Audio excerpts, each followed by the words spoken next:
அப்படி பக்கத்தில் இருக்கவங்களுக்கு, எதிர் வீட்டில் இருக்கவங்களுக்கு அப்படின்னு நினைக்காத. நம்மளுடைய இருதயத்தில் கர்த்தர் பேசணும்னு சொல்லி இருதயத்தை திறந்து வைப்போம். கர்த்தர் நம்மோடு கூட வல்லமையாய் பேசுவார். ஆமென். அந்த ஒரு எண்ணத்தோடு இந்த செய்தியை கேளுங்க. இந்த செய்தி நிச்சயமாய் உங்களுக்கு ஆசீர்வாதமாக இருக்கும்.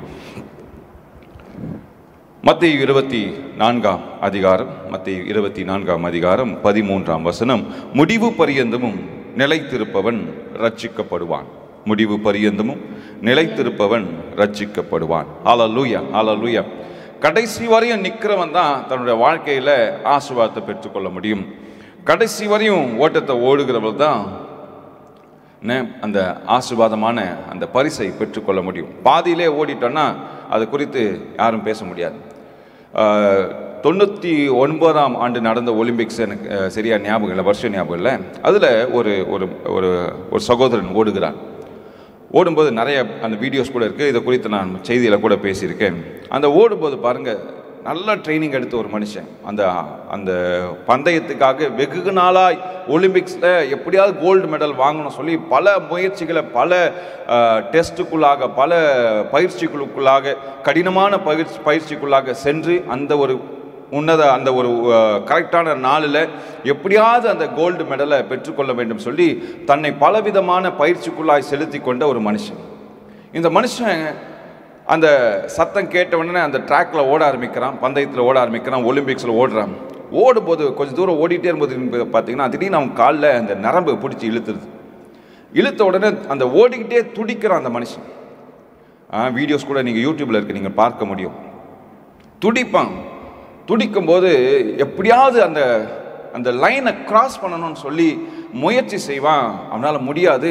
ரொம்ப துடிச்சு ஒரு காலை நோண்டி எல்லாம் கேமே முடிஞ்சிடும், அந்த ரேஸை முடிஞ்சிடும். ஆனாலும் என்ன பண்ணுறான், பாதியில் விழக்கூடாது, இந்த பந்தயத்தை எப்படியாவது நான் கிராஸ் பண்ண, இந்த லைனை நான் கிராஸ் பண்ணி ஆகணும்னு சொல்லி தன்னுடைய காலை இழுத்துட்டே ஓடுவான்.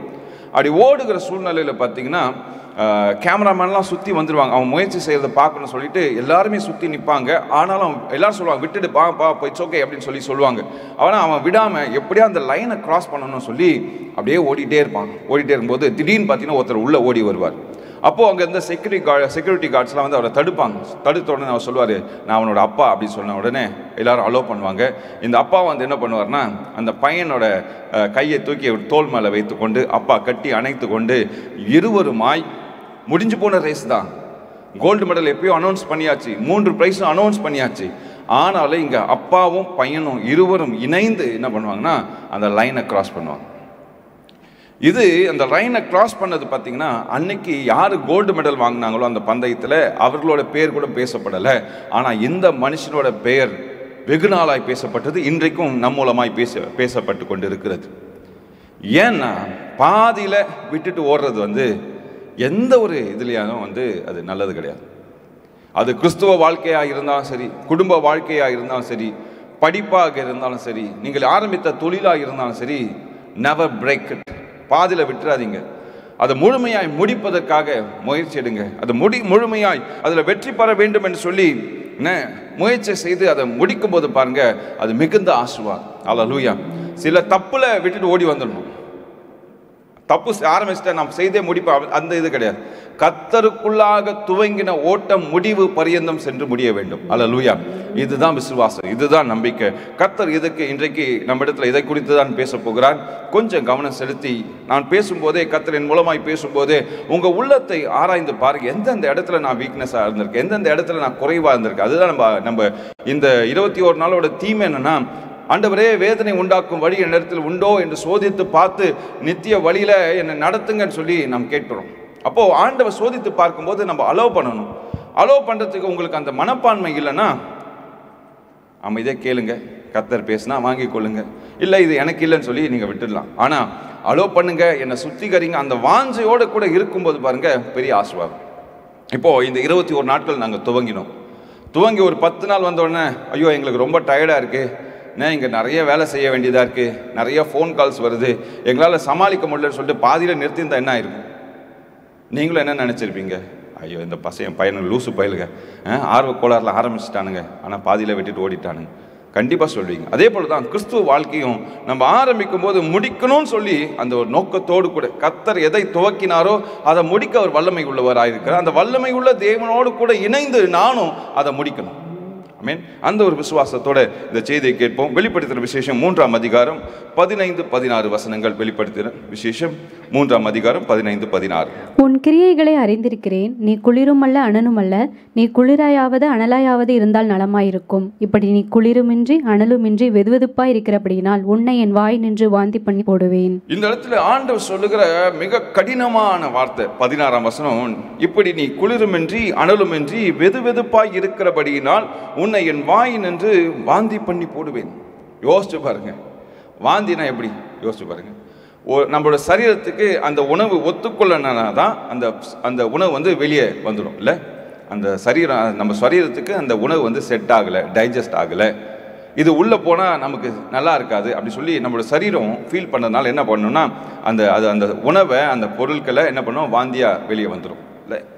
அதே போல தான் ஆண்டவர் பார்க்குறாரு, நீ செட் ஆக மாட்டப்பா, இந்த காரியத்துக்கு நீ வேலைக்காக மாட்ட, இந்த ஓட்டத்துக்கு நீ தகுதியானவ அல்லன்னு சொல்லி தேவன் யோசிப்பாரானால், நீங்களும் அப்படி நடந்து கொள்வீர்களானால் கர்த்தர் என்ன பண்ணுவார்னா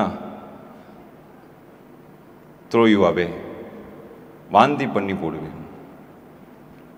எவ்வளோ கடினமான வார்த்தை பாருங்க, ரொம்ப ஆழமான வார்த்தை. இதை குறித்து இந்த வசனத்தை வச்ச பெரிய ஒரு 20 நாள் கிட்ட பேசலாம்.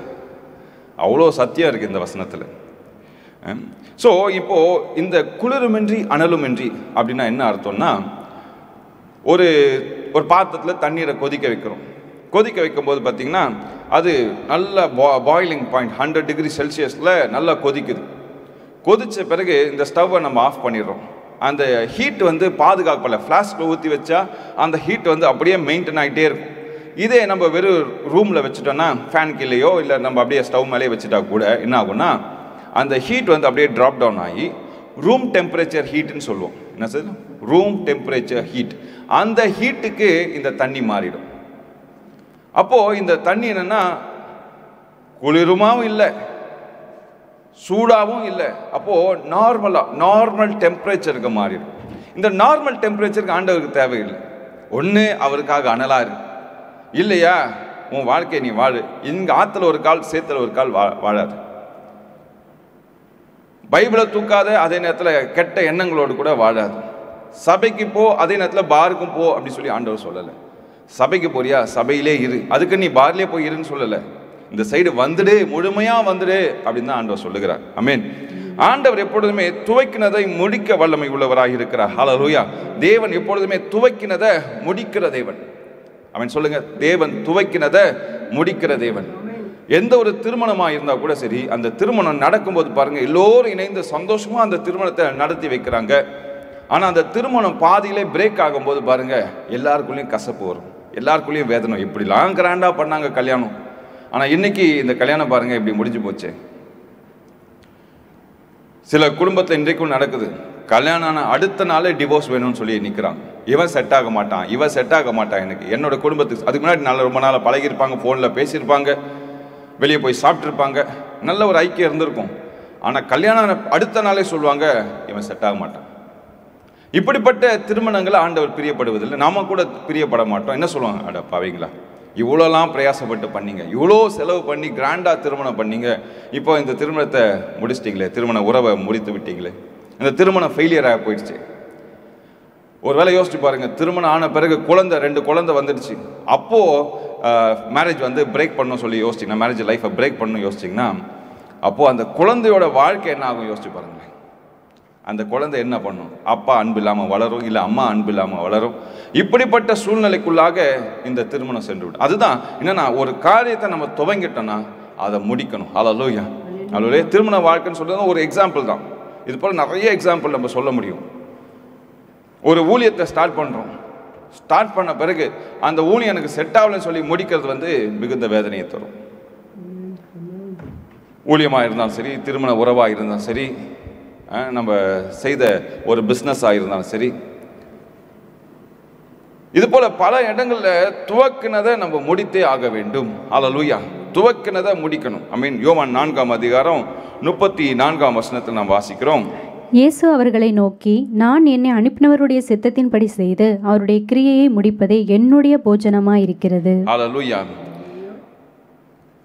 நான் என்னை அனுப்பினவருடைய சித்தத்தின்படி செய்து அவருடைய கிரியையை முடிப்பதே என்னுடைய போஜனமாக இருக்கிற ஆண்டவர் பாருங்க. இயேசு கிறிஸ்து பாருங்க, இந்த உலகத்துக்கு வந்த நோக்கம் என்னன்னா, பிதாவின் சித்தத்தை செய்து முடிக்க வேண்டும் என்று சொல்லி வந்தார்.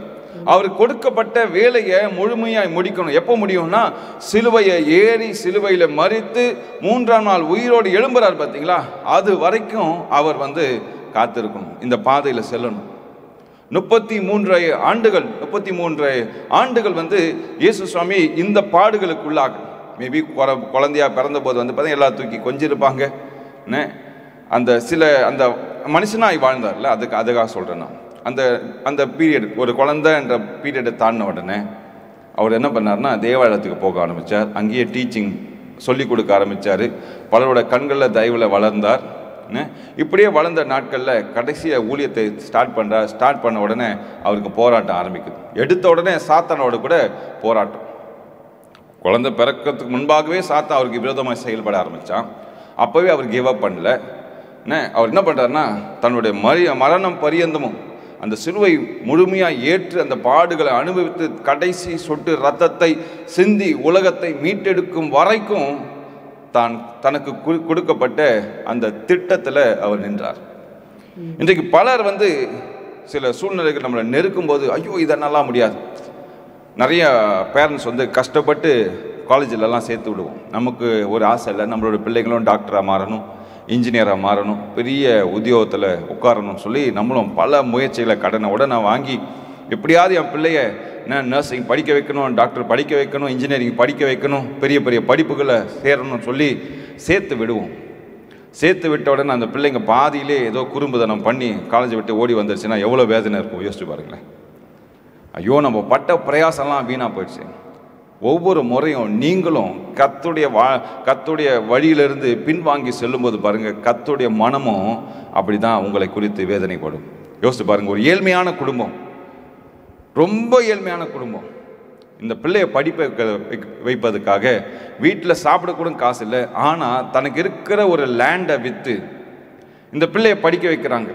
ஸோ அந்த லேண்டு பார்த்தீங்கன்னா ஒரு 10 லட்சம் செலவாக வாங்குறாங்க. இந்த 10 லட்சத்தையும் எடுத்து இந்த பிள்ளையோட படிப்புக்காக மாத்திரம் செலவு செய்கிறாங்க.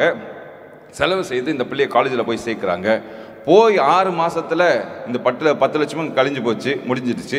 இப்போ இந்த பிள்ளை என்னால் முடியலன்னு சொல்லி வெளியே வந்துடுச்சுன்னா அந்த அப்பா அம்மாவுக்கு எவ்வளோ வேதனை இருக்கும் பாருங்களேன். அந்த வேதனையோட தான் அதிகமான வேதனை நீங்கள் ஆண்டோட வழியிலிருந்து வெளியே வரும்போது தேவனோட மனதில் நாம் உண்டாக்குகிறோம். அல்லேலூயா, ஆமென். அப்போஸ்தலர் 20ஆம் அதிகாரம் 24ஆம் வசனம். ஆகிலும் அவைகளில் ஒன்றையும் குறித்து கவலைப்படேன், என் பிராணனையும் நான் அருமையாக எண்ணேன், என் ஓட்டத்தை சந்தோஷத்தோടെ முடிக்கவும் தேவனுடைய கிருபையின் சுவிசேஷத்தை பிரசங்கம் பண்ணும்படிக்கு நான் கர்த்தராகிய இயேசுவினிடத்தில் பெற்ற ஊழியத்தை நிறைவேற்றவுமே விரும்புகிறேன். ஆமென். மறுபடியும் வாசிப்போம் 24ஆம் வசனம். ஆகிலும் அவைகளில் ஒன்றையும் குறித்து கவலைப்படேன், என் பிராணனையும் நான் அருமையாக எண்ணேன், என் ஓட்டத்தை சந்தோஷத்தோടെ முடிக்கவும் தேவனுடைய கிருபையின் சுவிசேஷத்தை பிரசங்கம் பண்ணும்படிக்கு நான் கர்த்தராகிய இயேசுவினிடத்தில் பெற்ற ஊழியத்தை நிறைவேற்றவுமே விரும்புகிறேன். அல்லேலூயா. பவுலோட வார்த்தைகள் அது. அவரோட ஓட்டம் சாதாரண ஓட்டம் இல்லை. இந்த மனுஷன் உயர்ந்த ஸ்தானத்தில் இருந்த ஒரு மனுஷன். இந்த மனுஷன் சொன்னால் யாரை வேணால் கொல்வதற்கான அதிகாரம் இந்த மனுஷனோட கையில் இருந்தது. கிறிஸ்துவர்களை அழிக்க வேண்டும் என்று சொல்லி பெரிய நோக்கத்தோடு வந்த ஒரு மனுஷன். இந்த மனுஷன் ஸ்தேவானை கொல்றதா இருந்தாலும் சரி, மற்றவங்களை எல்லோரையும் கொல்லும் போது பாருங்க, ஒரே ஒரு வார்த்தை தான் நடக்க ஆரம்பிச்சது. கூட நிறைய பேர் இருந்தாங்க. அதோடு கூட பவுலை குறித்து வாசிக்கும் போது பார்த்தீங்கன்னா, அதிகமாய் தேர்ச்சி பெற்றவர், அதிகமாய் படித்து தேர்ச்சி பெற்றவர், ஞானம் மிகுதியாக இருந்த ஒரு மனுஷன். இப்போ என்ன நடக்குதுன்னா, உலகத்தின் பார்வைக்கு இவர் கீழே விழுந்த மாதிரி, அப்படிலாம் இருந்த மனுஷன், ராஜா மாதிரி வாழ்ந்த மனுஷன், குதிரையில் போன மனுஷன், இப்போ பாரு பரதேசி மாதிரி ரோட்டில் அலைஞ்சிட்ருக்காரு, ஊராக போகிறாரு, சரியாக ட்ரெஸ்ஸு கூட இல்லை, இப்படிப்பட்ட சூழ்நிலையில் வாழ்கிற மனுஷன். ஆனால் அவரோட உள்ளத்தில் அவர் சொல்லுகிற காரியத்தை என்னென்னா, நான் கர்த்தராகிய இயேசுவிடத்தில் பெற்ற ஊழியத்தை நிறைவேற்றவும் விரும்புகிறேன். எனக்கு கொடுத்த இயேசு, அந்த திட்டத்தை கொடுத்த இயேசுவோட ஊழியத்தை என்னோட வாழ்நாளில் முழுமையாக முடித்துட்டு அதுக்கப்புறமா நான் போகணும், இந்த உலகத்தை விட்டு செல்லணும் சொல்லி ஆசைப்படுகிற ஒரு மனுஷன். 2 தீமோத்தேயு 4:7 நல்ல போராட்டத்தை போராடினேன், ஓட்டத்தை முடித்தேன், விசுவாசத்தை காத்து கொண்டேன். ஹல்லேலூயா. விசுவாசத்தை காத்து கொண்டேன். கடைசியாக ஒரே ஒரு எக்ஸாம்பிள் சொல்லி என்னோட பாயிண்ட்ஸ்குள்ள நான் சொல்லுகிறேன். இப்போ ஒரு பெரிய நதி இருக்கு. இந்த நதியில் நீங்கள் இந்த கரையிலிருந்து அந்த கரைக்கு செல்லணும். உங்களுக்கு ஒரு போட்டு கொடுக்கப்படுகிறது, ஒரு படகு கொடுக்கப்படுகிறது. அந்த படகுல ஒரு சின்ன ஒரு ஓட்டை. ஆனால் நீங்கள் என்ன பண்ணணும்னா அந்த துடுப்பை போட்டு ட்ரை பண்ணி அடுத்த கரைக்கு போய் சேரணும். அப்போ நீங்கள் என்ன பண்ணுறீங்கன்னா இந்த துடுப்பை போட்டு ஃபாஸ்ட்டாக கடந்து செல்றீங்க. தண்ணியும் உள்ளே வந்துக்கிட்டே இருக்கு. தண்ணி ஒரு லெவல் ஏறிடுச்சுன்னா இந்த போட்டு உள்ளே போயிடும். அப்போது நீங்கள் என்ன பண்ணுறீங்கன்னா வேகமாக அந்த துடுப்பை செலுத்தி கொண்டே இருக்கிறீங்க. அதிகமாக ட்ரை பண்ணுறீங்க. எதிர்காற்று இருக்கிறது, எதிர் நீர் ஓட்டம் இருக்குது. ஆனால் அது மத்தியிலும் நீங்கள் தொடர்ச்சியாக சென்று கொண்டே இருக்கீங்க. ஒரு 3 விதமான முயற்சி நாம் பார்ப்போம். இங்கே என்னென்னா, ஃபஸ்ட்டு ஒரு மனுஷன் ஸ்டார்ட் பண்ணுறாரு. 3 மனுஷனே எடுத்துப்போமே. ஒரு மனுஷன் ஸ்டார்ட் பண்ணுறாரு. கால்வாசி கடந்தாச்சு. அதுக்குள்ளே பார்த்தீங்கன்னா தண்ணி ஃபுல்லாக ரொம்பிடுச்சு, போட்டு உள்ளே போயிடுச்சு. அவனும் அந்த நதியிலே மாண்டு போகிறான். 2வது ஒரு மனுஷன் 75% தாண்டியாச்சு.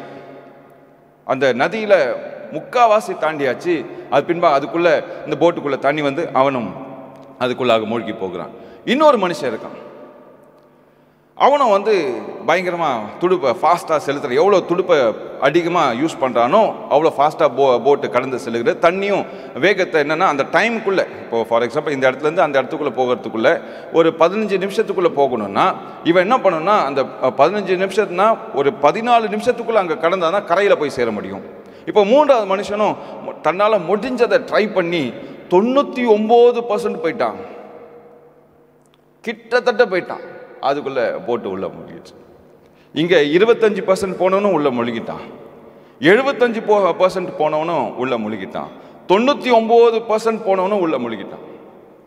அப்போது ஆண்டவர் என்ன எதிர்பார்க்கிறார்னா 100% இந்த கரையிலிருந்து அந்த கரைக்கு போகணும்.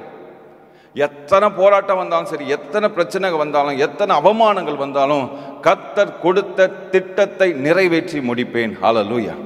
கர்த்தர் எனக்கு கொடுத்த திட்டத்தை நிறைவேற்றி முடிப்பேன். ஆனால் தவறா இதில் இன்னொரு முக்கியமான விஷயம் இருக்குது. என்னென்னா, நீங்களா ஒன்று யோசிச்சு, நீங்களா ஒன்று நிதானிச்சு இதுதான் கர்த்தர் கொடுத்தான்னு சொல்லி தயவுசெய்து ஓடிடாது. இவ்வளோ தூரம் பிரயாசப்பட்டு ஓடுறது வீணாக போயிடும். கர்த்தர் நமக்காக கொடுத்த திட்டத்தை நிறைவேற்றி முடிக்கும் அளவும் நான் காத்திருப்பேன். ஹல்லேலூயா. அப்போது என்ன நடக்கணும்னா 100% இக்கரையிலிருந்து அக்கறைக்கு நாம் போய் சேர வேண்டும். ஹல்லேலூயா. 100% செயல்படணும். 100% நாம் முயற்சி செய்யணும். அப்படி நம்ம செய்வோம்னா கர்த்தர் நம்மை குறித்து பெருமைப்படுவார். அவர் கொடுத்த ஓட்டத்தை நிச்சயமாய் ஓடி முடிப்பேன். நான் ஏற்கனவே சொன்னேன், ஒலிம்பிக்ஸில் அந்த மனுஷன் தனக்கு உண்டான அந்த பலவீனத்தோடு யோசிச்சு பாருங்க, நரம்பு இழுத்துடுச்சுன்னா என்ன ஆகும்? ஒரு காலை கீழே வைக்க முடியாது. அந்த சூழ்நிலையில் என்ன பண்ணுறான், ஒரு காலை தாங்கி தாங்கி இழுத்துட்டு போகிறான்.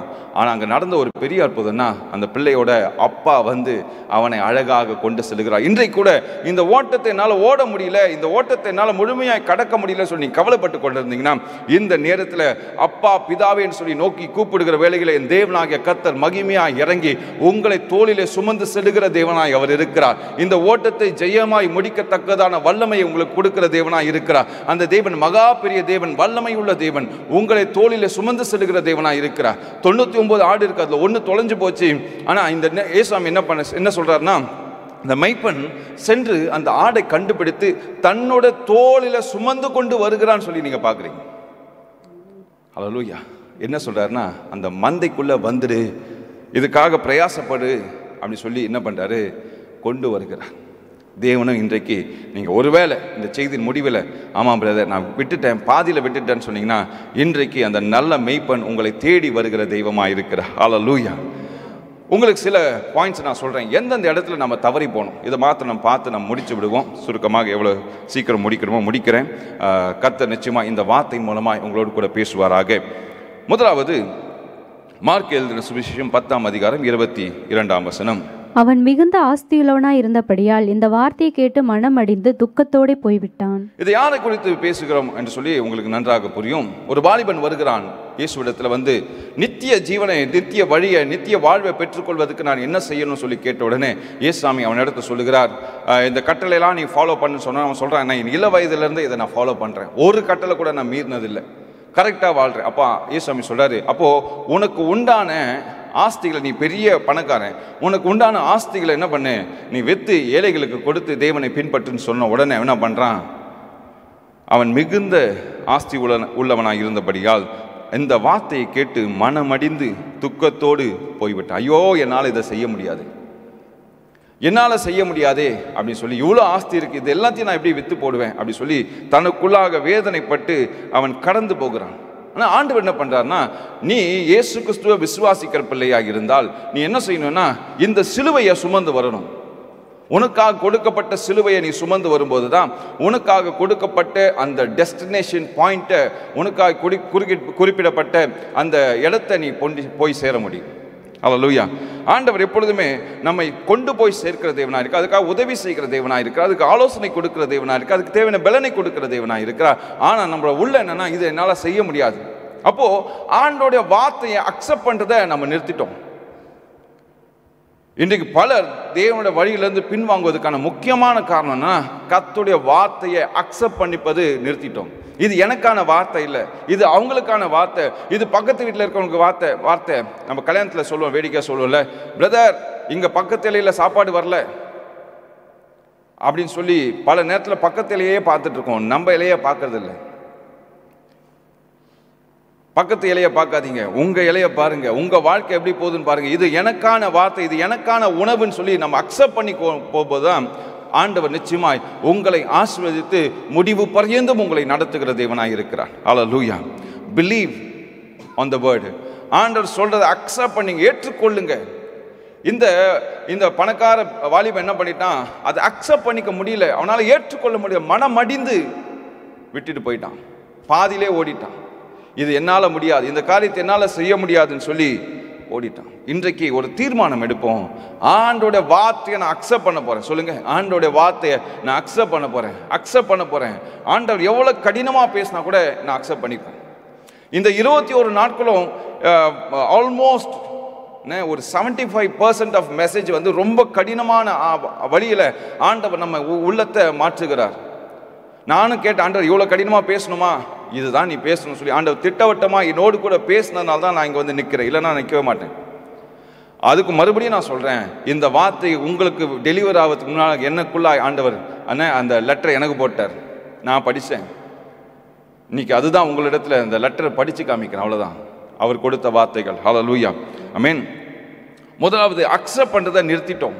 பாதியிலே வழியை விட்டு விலகி போவதற்கான முதல் காரணம்னா அக்செப்ட் பண்ணுறதை நிறுத்திட்டோம். இரண்டாவதாக 1 தீமோத்தேயு 4:1, ஆகிலும் ஆவியானவர் வெளிப்படையாய் சொல்லுகிறபடி பிற்காலங்களிலே மனசாட்சியில் சூடுண்ட பொய்யருடைய மாயத்தினாலே சிலர் வஞ்சிக்கிற ஆவிகளுக்கும் பிசாசுகளின் உபதேசங்களுக்கும் செவி கொடுத்து விசுவாசத்தை விட்டு விலகி போவார்கள். விசுவாசத்தை விட்டு விலகி போவார்கள். பாதியில நீங்க போவதற்கான முக்கியமான காரணம்னா ஆண்டவர் மேல விசுவாசம் இல்லை, ஆண்டவர் மேல நம்பிக்கை இல்லை, ஃபெய்த் கம்மியாயிடுச்சு, விசுவாசம் கம்மியாயிடுச்சு. ஏன் கம்மியாயிடுச்சுன்னா, உங்களுக்கு ஒரு பெரிய பிரச்சனை, அந்த பிரச்சனையில ஆண்டவர் உதவி செய்யலைன்னு சொல்லி நீங்க யோசிக்கிறீங்க. ஆனால் ஆண்டவர் சில காரியங்களை தாமதமாக்கி கொண்டு இருக்கிறார். இவங்க விசுவாசிக்கிறதுனால என்ன பண்றாங்க, இது நமக்கு செட் ஆகாது சொல்லி வெளியே போயிட்டாங்க. நான் ஏற்கனவே சொன்னேன், ஒரு நாள் இந்த செய்தியில ஃபாஸ்டிங் ப்ரேயர்ல ஒரு குடும்பம், அவங்க ஒரு எந்த சர்ச்சுக்கு போனாங்கன்னு சொல்லி நான் சொல்ல விரும்பலை, ஒரு குரூப்பை சேர்ந்தவங்க, அவங்க ரட்சிக்கப்பட்டு சபைக்கு வர ஆரம்பிச்சிட்டாங்க. சபைக்கு அந்த குடும்பம் மாத்திரம், அவங்க முழு குடும்பம் வந்து அந்த வழியில் நிற்கிறாங்க. இவங்க எல்லாருமே இந்த சைடு வந்துட்டாங்க. ஆண்டவரை விசுவாசிக்கிற, ஆண்டவரை ஆராதிக்கிற, தேவனுடைய சத்தியத்தை பேசுகிற சபைக்குள்ளாய் வந்துட்டாங்க.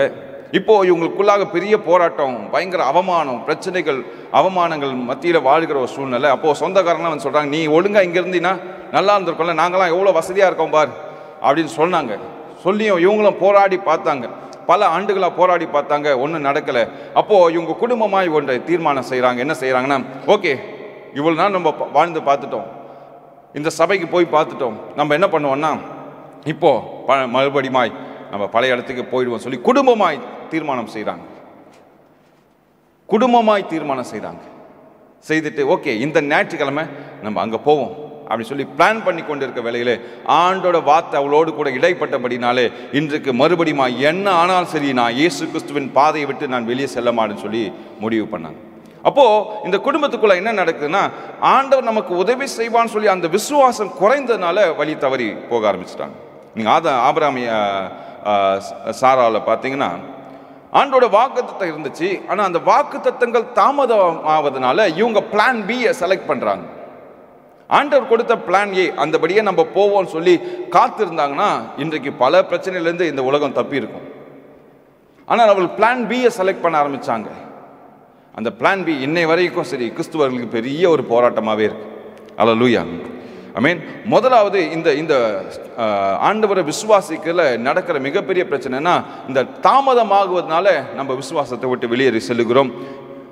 லூக்கா 22:31.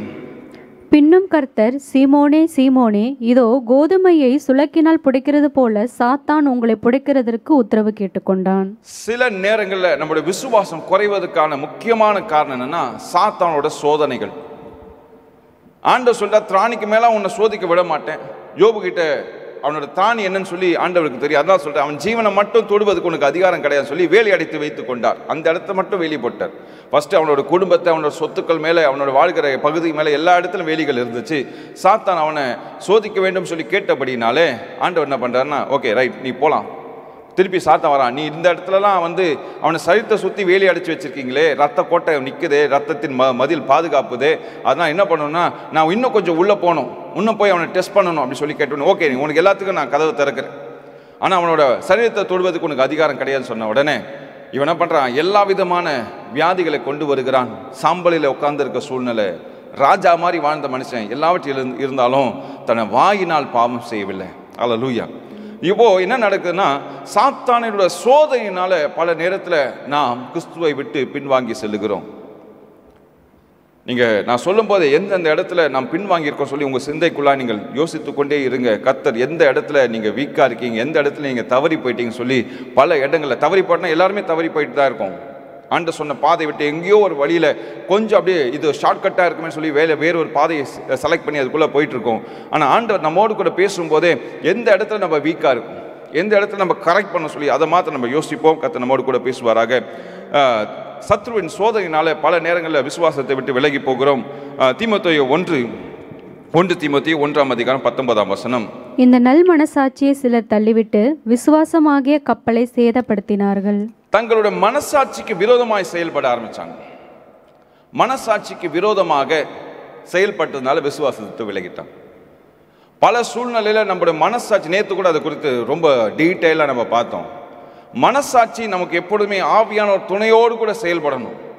அது தானாக இயங்கி கொண்டு இருந்துச்சுன்னா அது உலகத்தார்மாட மனசாட்சி மாதிரி ஆகிடும். கிறிஸ்துவோட மனசாட்சி பரிசுத்த ஆவியானவர் துணையோடு கூட செயல்படும் போது தான் நாம் நேர் வழியில் செல்றோமா இல்லை சத்ருவின் பாதையில் செல்றோமான்னு சொல்லி இந்த மனசாட்சி நமக்கு வார்னிங் கொடுத்துட்டே இருக்கும். சைரன் அடிக்கும், கொஞ்சம் அப்படி வெளியே போடும்போதெல்லாம் ஒரு சைரன் அடிக்கும், கீங் கீங் கீங். ஆண்டவர் சொல்லிட்டே இருப்பார், தம்பி வெளியே போகிற ட்ராக்குக்கு வா. ஆனால் இதுவே இந்த மனசாட்சிக்குள்ளே ஆவியானவர் இல்லைன்னா இந்த மனசாட்சி என்ன பண்ணுன்னா எங்கே போனாலும் சந்தோஷப்படும். அல்லேலூயா. இந்த சத்தியத்தை விட்டு விசுவாசத்தை விட்டு வெளியே போவதற்கான 4வது பாயிண்ட் 1 தீமோத்தேயு 4:1. ஆகிலும் ஆவியானவர் வெளிப்படையாய் சொல்லுகிறபடி பிற்காலங்களிலே மனசாட்சியில் சூடுண்ட பொய்யருடைய மாயத்தினாலே சிலர் வஞ்சிக்கிற ஆவிகளுக்கும் பிசாசுகளின் உபதேசங்களுக்கும் செவி கொடுத்து விசுவாசத்தை விட்டு விலகி போவாங்க. விசுவாசத்தை விட்டு வெளியே போவதற்கான முக்கியமான காரணம் என்னன்னா தவறான போதனைகள்.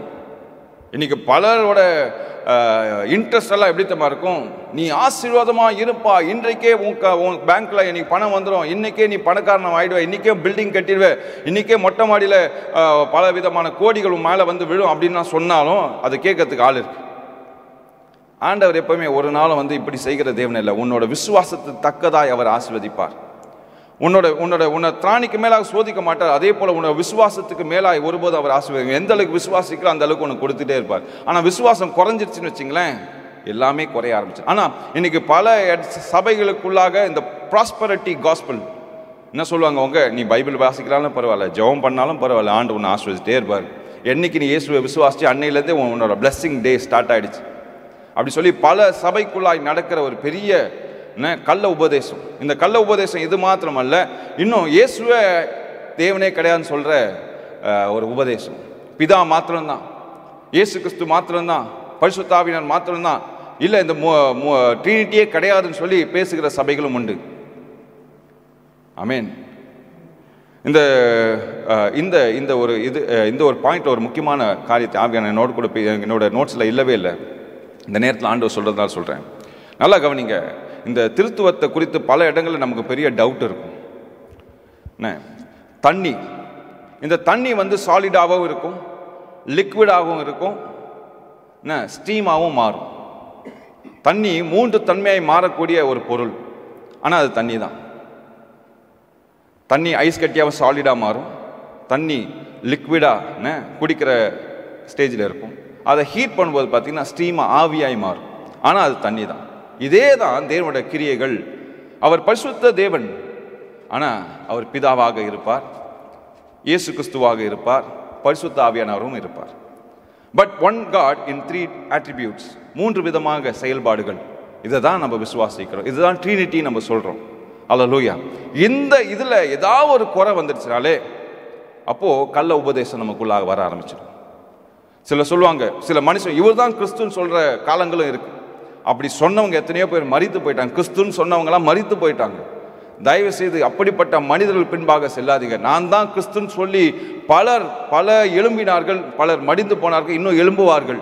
கள்ள தீர்க்கதரிசிகளும் அந்தி கிறிஸ்துகளும் வருவாங்க. ஆனால் நம்ம உபதேசத்தில் ஸ்ட்ராங்காக இருக்கும்போது தான் நம்மளோட ஃபெய்த்தில் நம்ம நிற்க முடியும், நம்மளோட விசுவாசத்தில் நிற்க முடியும். அல்லேலூயா. ஓகே, முதலாவது நான் சொன்னேன், அக்செப்ட் பண்ணுறதை நிறுத்திட்டோம், பிலீவ் பண்ணுறதை நிறுத்திட்டோம். மூன்றாவதாக 1 கொரிந்தியர் 9:24. 1 கொரிந்தியர் 9:24. பந்தய சாலையில் ஓடுகிறவர்கள் எல்லோரும் ஓடுவார்கள், ஆகிலும் ஒருவனே பந்தயத்தை பெறுவான் என்று அறியீர்களா? நீங்கள் பெற்றுக்கொள்ளத்தக்கதாக ஓடுங்கள். 25. பந்தயத்திற்கு போராடுகிற யாவரும் எல்லாவற்றிலேயும் இச்சையடக்கமாய் இருப்பார்கள். அவர்கள் அழிவுள்ள கிரீடத்தை பெறும்படிக்கு அப்படி செய்கிறார்கள், நாமோ அழிவில்லாத கிரீடத்தை பெறும்படிக்கு அப்படி செய்கிறோம். நம்ம பல முறை இப்போ ஆரம்பத்தில் கூட இந்த ரேஸை குறித்து நான் பேசினேன். இந்த ரேஸ் எப்படின்னா பாதியில் விட்டுட்டு ஓடுறது கிடையாது. இந்த ரேஸ் எப்போவுமே முழுமையாய் முடிக்கிற ஒரு பந்தயம். இதில் நீங்கள் தோக்குறீங்க ஜெயிக்கிறீங்க ரெண்டாவது பிரச்சனை. ஆனால் மொதல் பிரச்சனை என்னென்னா அதை பெற்றுக்கொள்ளத்தக்கதாக ஓடணும். ஐ மீன் ரேஸில் ஓடுறவங்க எல்லாருமே என்ன எதுக்காக ஓடுவாங்க? ஃபஸ்ட்டு ப்ரைஸ் எனக்குன்னு தான் ஓடுவாங்க. ஆனால் கூட ஓடுறவங்க பார்த்தீங்கன்னா இவங்களோட பலசாலியாக இருப்பாங்க, இவங்களோட ஃபாஸ்ட்டாக ட்ரைனிங், இவங்க பல ட்ரைனிங்கில் எடுத்திருப்பாங்க.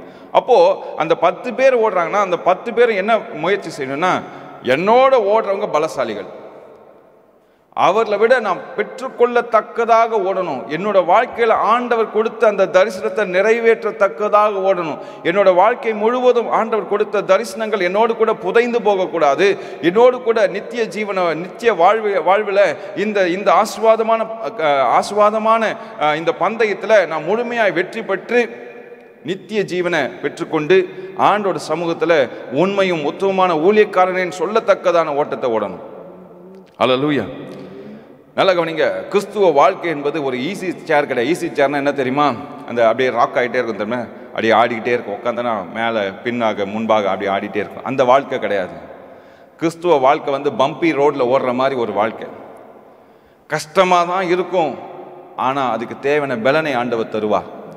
இங்கே நம்ம 21 நாட்கள் என்ன பார்க்குறோன்னா, புதிதாக்குகிற தேவன், நம்மை புதிதாக்குகிற தேவன்.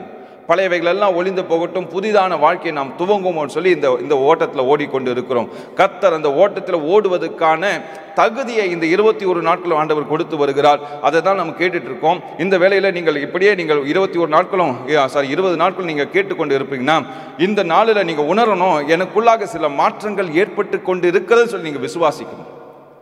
அப்போ தான் விசுவாசத்தில் இந்த ஓட்டத்தில் பெற்றுக்கொள்ளத்தக்கதாக ஓட்டத்தை நம்ம ஓட முடியும். இல்லை நான் 20 நாள் கேட்டிருக்கேன், பெருசாக எனக்குள்ள மாற்றம் வரல அப்படி சொல்லி நீங்கள் யோசிச்சிங்கன்னா பெற்றுக்கொள்ளத்தக்கதான் நீங்கள் ஓட முடியாது. பெற்றுக்கொள்ளத்தக்கதான ஓட்டத்தை நீங்கள் ஓடலை. இப்போது உங்களுக்குள்ள ஒரு மாற்றம் வந்துருக்குன்னா, ஆண்டவர் என் கூட பேசியிருக்காரு, ஆண்டவர் என்னை மாற்றியிருக்காரு, ஆண்டவர் ஒரு புதிய விசுவாசத்தை எனக்கு கொடுத்துருக்காரு அப்படி நீங்கள் ஃபீல் பண்ணிங்கன்னா, குதிரை யுத்த நாளுக்காய் ஆயத்தமாய் கொண்டு இருக்கிறது. ஹல்லேலூயா. ஆனால் ஜெயத்தை தருபவர் அவர் தான். ஆனால் ஆயத்தமாவது நம்முடைய வேலை. ஆமென். இந்த இதில் இன்னொரு காரியத்தை நான் உங்களுக்கு சொல்ல விரும்புகிறேன். பலர் இந்த ஓட்டத்தை தவறாக புரிந்து கொள்வோம். எப்படின்னா, இவங்களுக்கு ஒரு வேலை ஆகணும், ஒரு ஆசீர்வாதம் வேணும். உதாரணம் சொல்லணும்னா, இவங்களுக்கு ஒரு நல்ல வேலை கிடைக்கணும் அப்படி சொல்லி முயற்சி செய்கிறாங்கன்னு வச்சுங்களேன். இப்போ ஈஸியாக ஒரு வழி எல்லாரும் செலக்ட் பண்ணி ஓடிட்டுருக்கோம். அந்த வழி தப்புன்னு நான் சொல்ல வரல, நல்லா புரிஞ்சுங்க, இது தப்புன்னு சொல்ல வரல. ஆனால் அதை மட்டும் விசுவாசிக்கிறது தப்பு. நான் என்ன சொல்ல வரேன்னா, பலர் இன்னைக்கு அவங்க பாக்கெட்டில் 1000 ஸ்தோத்திர பலிகள்னு சொல்லி ஒரு புக்கு வச்சுருக்காங்க. இந்த 1000 ஸ்தோத்திர பலிகள் வாசிப்பது தவறுன்னு நான் ஒருபோதும் சொல்ல மாட்டேன். ஆனால் அதை மட்டும் விசுவாசிப்பது பெரிய தவறு. ஒரு இது ஜாமக்காரன் சொல்லி உங்கள் எல்லாருக்கும் தெரியும், ஒரு புக் ஒன்று வரும். வெகு நாளுக்கு முன்பாக அவர்கிட்ட நம்ம கேள்வி கேட்டால் அந்த அங்கிள் அந்த புத்தகத்தில் பதில் போடுவாங்க. அது என்னன்னா, 1000 ஸ்தோத்திர பலிகள் வாசிப்பதனால் என்ன நடக்கும்? சிம்பிளாக ஒரு வழி ஒரு லைனை பதிலாக போட்டார். வாய் வலிக்கும். 1000 ஸ்தோத்திர பலிகள் வாசிப்பதனால் என்ன நடக்கும்? வாய் வலிக்கும். அதனால என்ன நடக்கும் கேட்டீங்கன்னா, of course you are praising God, ஆண்டவர் துதிக்கிறீங்க, அதில் எந்த ஒரு மாற்றமும் இல்லை. ஆனால் அதை மட்டும் நான் வாசிச்சா மட்டும் எனக்கு அற்புதம் நடந்துச்சுன்னு நினச்சிங்கன்னா அது தப்பு.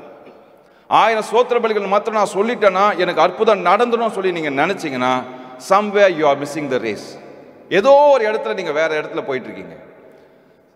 ஓட்டம்னா என்னன்னா, ஆண்டவர் நம்மோடு கூட பேசணும், நம்ம அவர்களோடு கூட பேசணும். பிரைஸ் மட்டும் வாழ்க்கை கிடையாதுங்க. ஆண்டவர் துதிச்சிட்டே இருந்தால் மட்டும் வாழ்க்கை கிடையாது. சிலருக்கு பார்த்தீங்கன்னா வர்ஷிப் மட்டும்தான் பிடிக்கும், பாட்டு பாடுறது மட்டும்தான் பிடிக்கும். சத்தியத்தை கேட்கவே மாட்டாங்க, சத்தியத்தை வாசிக்கவே மாட்டாங்க, சத்தியத்தில் நடக்க மாட்டாங்க. எப்போவுமே கையை தூக்கிட்டு அல்லேலூயான்னு சொல்கிறது மட்டும்தான் அவங்களுக்கு பிடிக்கும். சபையில் வெறும் ஆராதனை மட்டும் நடந்துச்சுன்னா எப்படி இருக்கு யோசிச்சு பாருங்க. நீங்கள் போன உடனே ஒரு 1.5 மணி நேரம் சூப்பராக மியூசிக்கோட பயங்கரமான லைட்ஸோடு கூட நீங்கள் ஜாலியாக ஆண்டவரை துதிக்கிறீங்க. துதிச்சுட்டு வெளியே வந்துட்டீங்கன்னா போதுமா? அதுக்குன்னு ஒரு சில காரியங்கள் வர்ஷிப் கான்சர்ட் நடத்துவாங்க, வர்ஷிப் டைம்னு சொல்லி நடத்துவாங்க. Okay fine, that is good, அதை செஞ்சே ஆகணும், இல்லைன்னு சொல்லலை. ஆனால் அதை மட்டும் நீங்கள் செய்கிறீங்களா? 1000 ஸ்தோத்திர பலிகள் மட்டும் நீங்கள் வாசிச்சுட்டு இருந்தீங்கன்னா, somewhere you are missing the race. Somewhere you are going out of the track. பலர் எனக்கு தெரிஞ்ச நிறைய பேர் சொல்லுவாங்க, பிரதர் இந்த காரியம் நடக்கணும்னு சொல்லிட்டு டெய்லியும் 1000 ஸ்தோத்திர பலி வாசிக்கிறேன் பிரதர். நல்லது தான், இல்லைன்னு சொல்லலை. அதை மட்டும் செய்றியா? ஆமாம் பிரதர். அப்போ இட்ஸ் ராங். ஜோம் பண்ணுறியா? இல்லையே. பைபிளை வாசிக்கிறியா? இல்லையே. என்ன பண்ணுற? ஸ்தோத்திர பலிகள் பிரதர். ஸ்தோத்திர பலிகள் புக்கை நிறைய பேர் பாக்கெட்டில் வச்சுட்டு சுற்றுறீங்க. அது தப்புன்னு சொல்ல வரல, அதை மட்டும் வாசிச்சிங்கன்னா தப்பு. இதை விட இன்னொரு ஹைப்பர் கிறிஸ்டியன்ஸ் இருக்காங்க. ஸ்தோத்திர பலிகளை விட மிகப்பெரிய கிறிஸ்துவர்கள் இருக்காங்க. அவங்க யாருன்னா கேலண்டர் கிறிஸ்டியன்ஸ். டெய்லி எழுந்த உடனே கேலண்டரை போய் பார்ப்பாங்க, அங்கே என்ன வசனம் இருக்கோ அதுதான் அவங்களோட வேதாம தியானம். கிளம்புனவுடனே கடன் கிளம்புவாங்க, ஓடி போவாங்க. இன்னைக்கு என்ன 26ஆம் தேதி, அதில் வசனம் இருக்கும். ஓகே, 3 லைன் முடிச்சுட்டு, அது குட்டி குட்டி லைன் முடிச்சுட்டு அவ்வளோதான் முடிஞ்சு போவாங்க. பைபிள் ரீடிங் முடிஞ்சிருச்சு. சிலர் சொல்கிறது, அந்த பைபிளை எடுத்துகிட்டு வான்னு சொன்னதுனாலே கேலண்டர் எடுத்துகிட்டு தான் பைபிள். என் பைபிளை யாரும் எடுத்த பார்த்தா கேலண்டர் வேறு இடத்துக்கு போயிருக்கும். பலர் இந்த வாழ்க்கை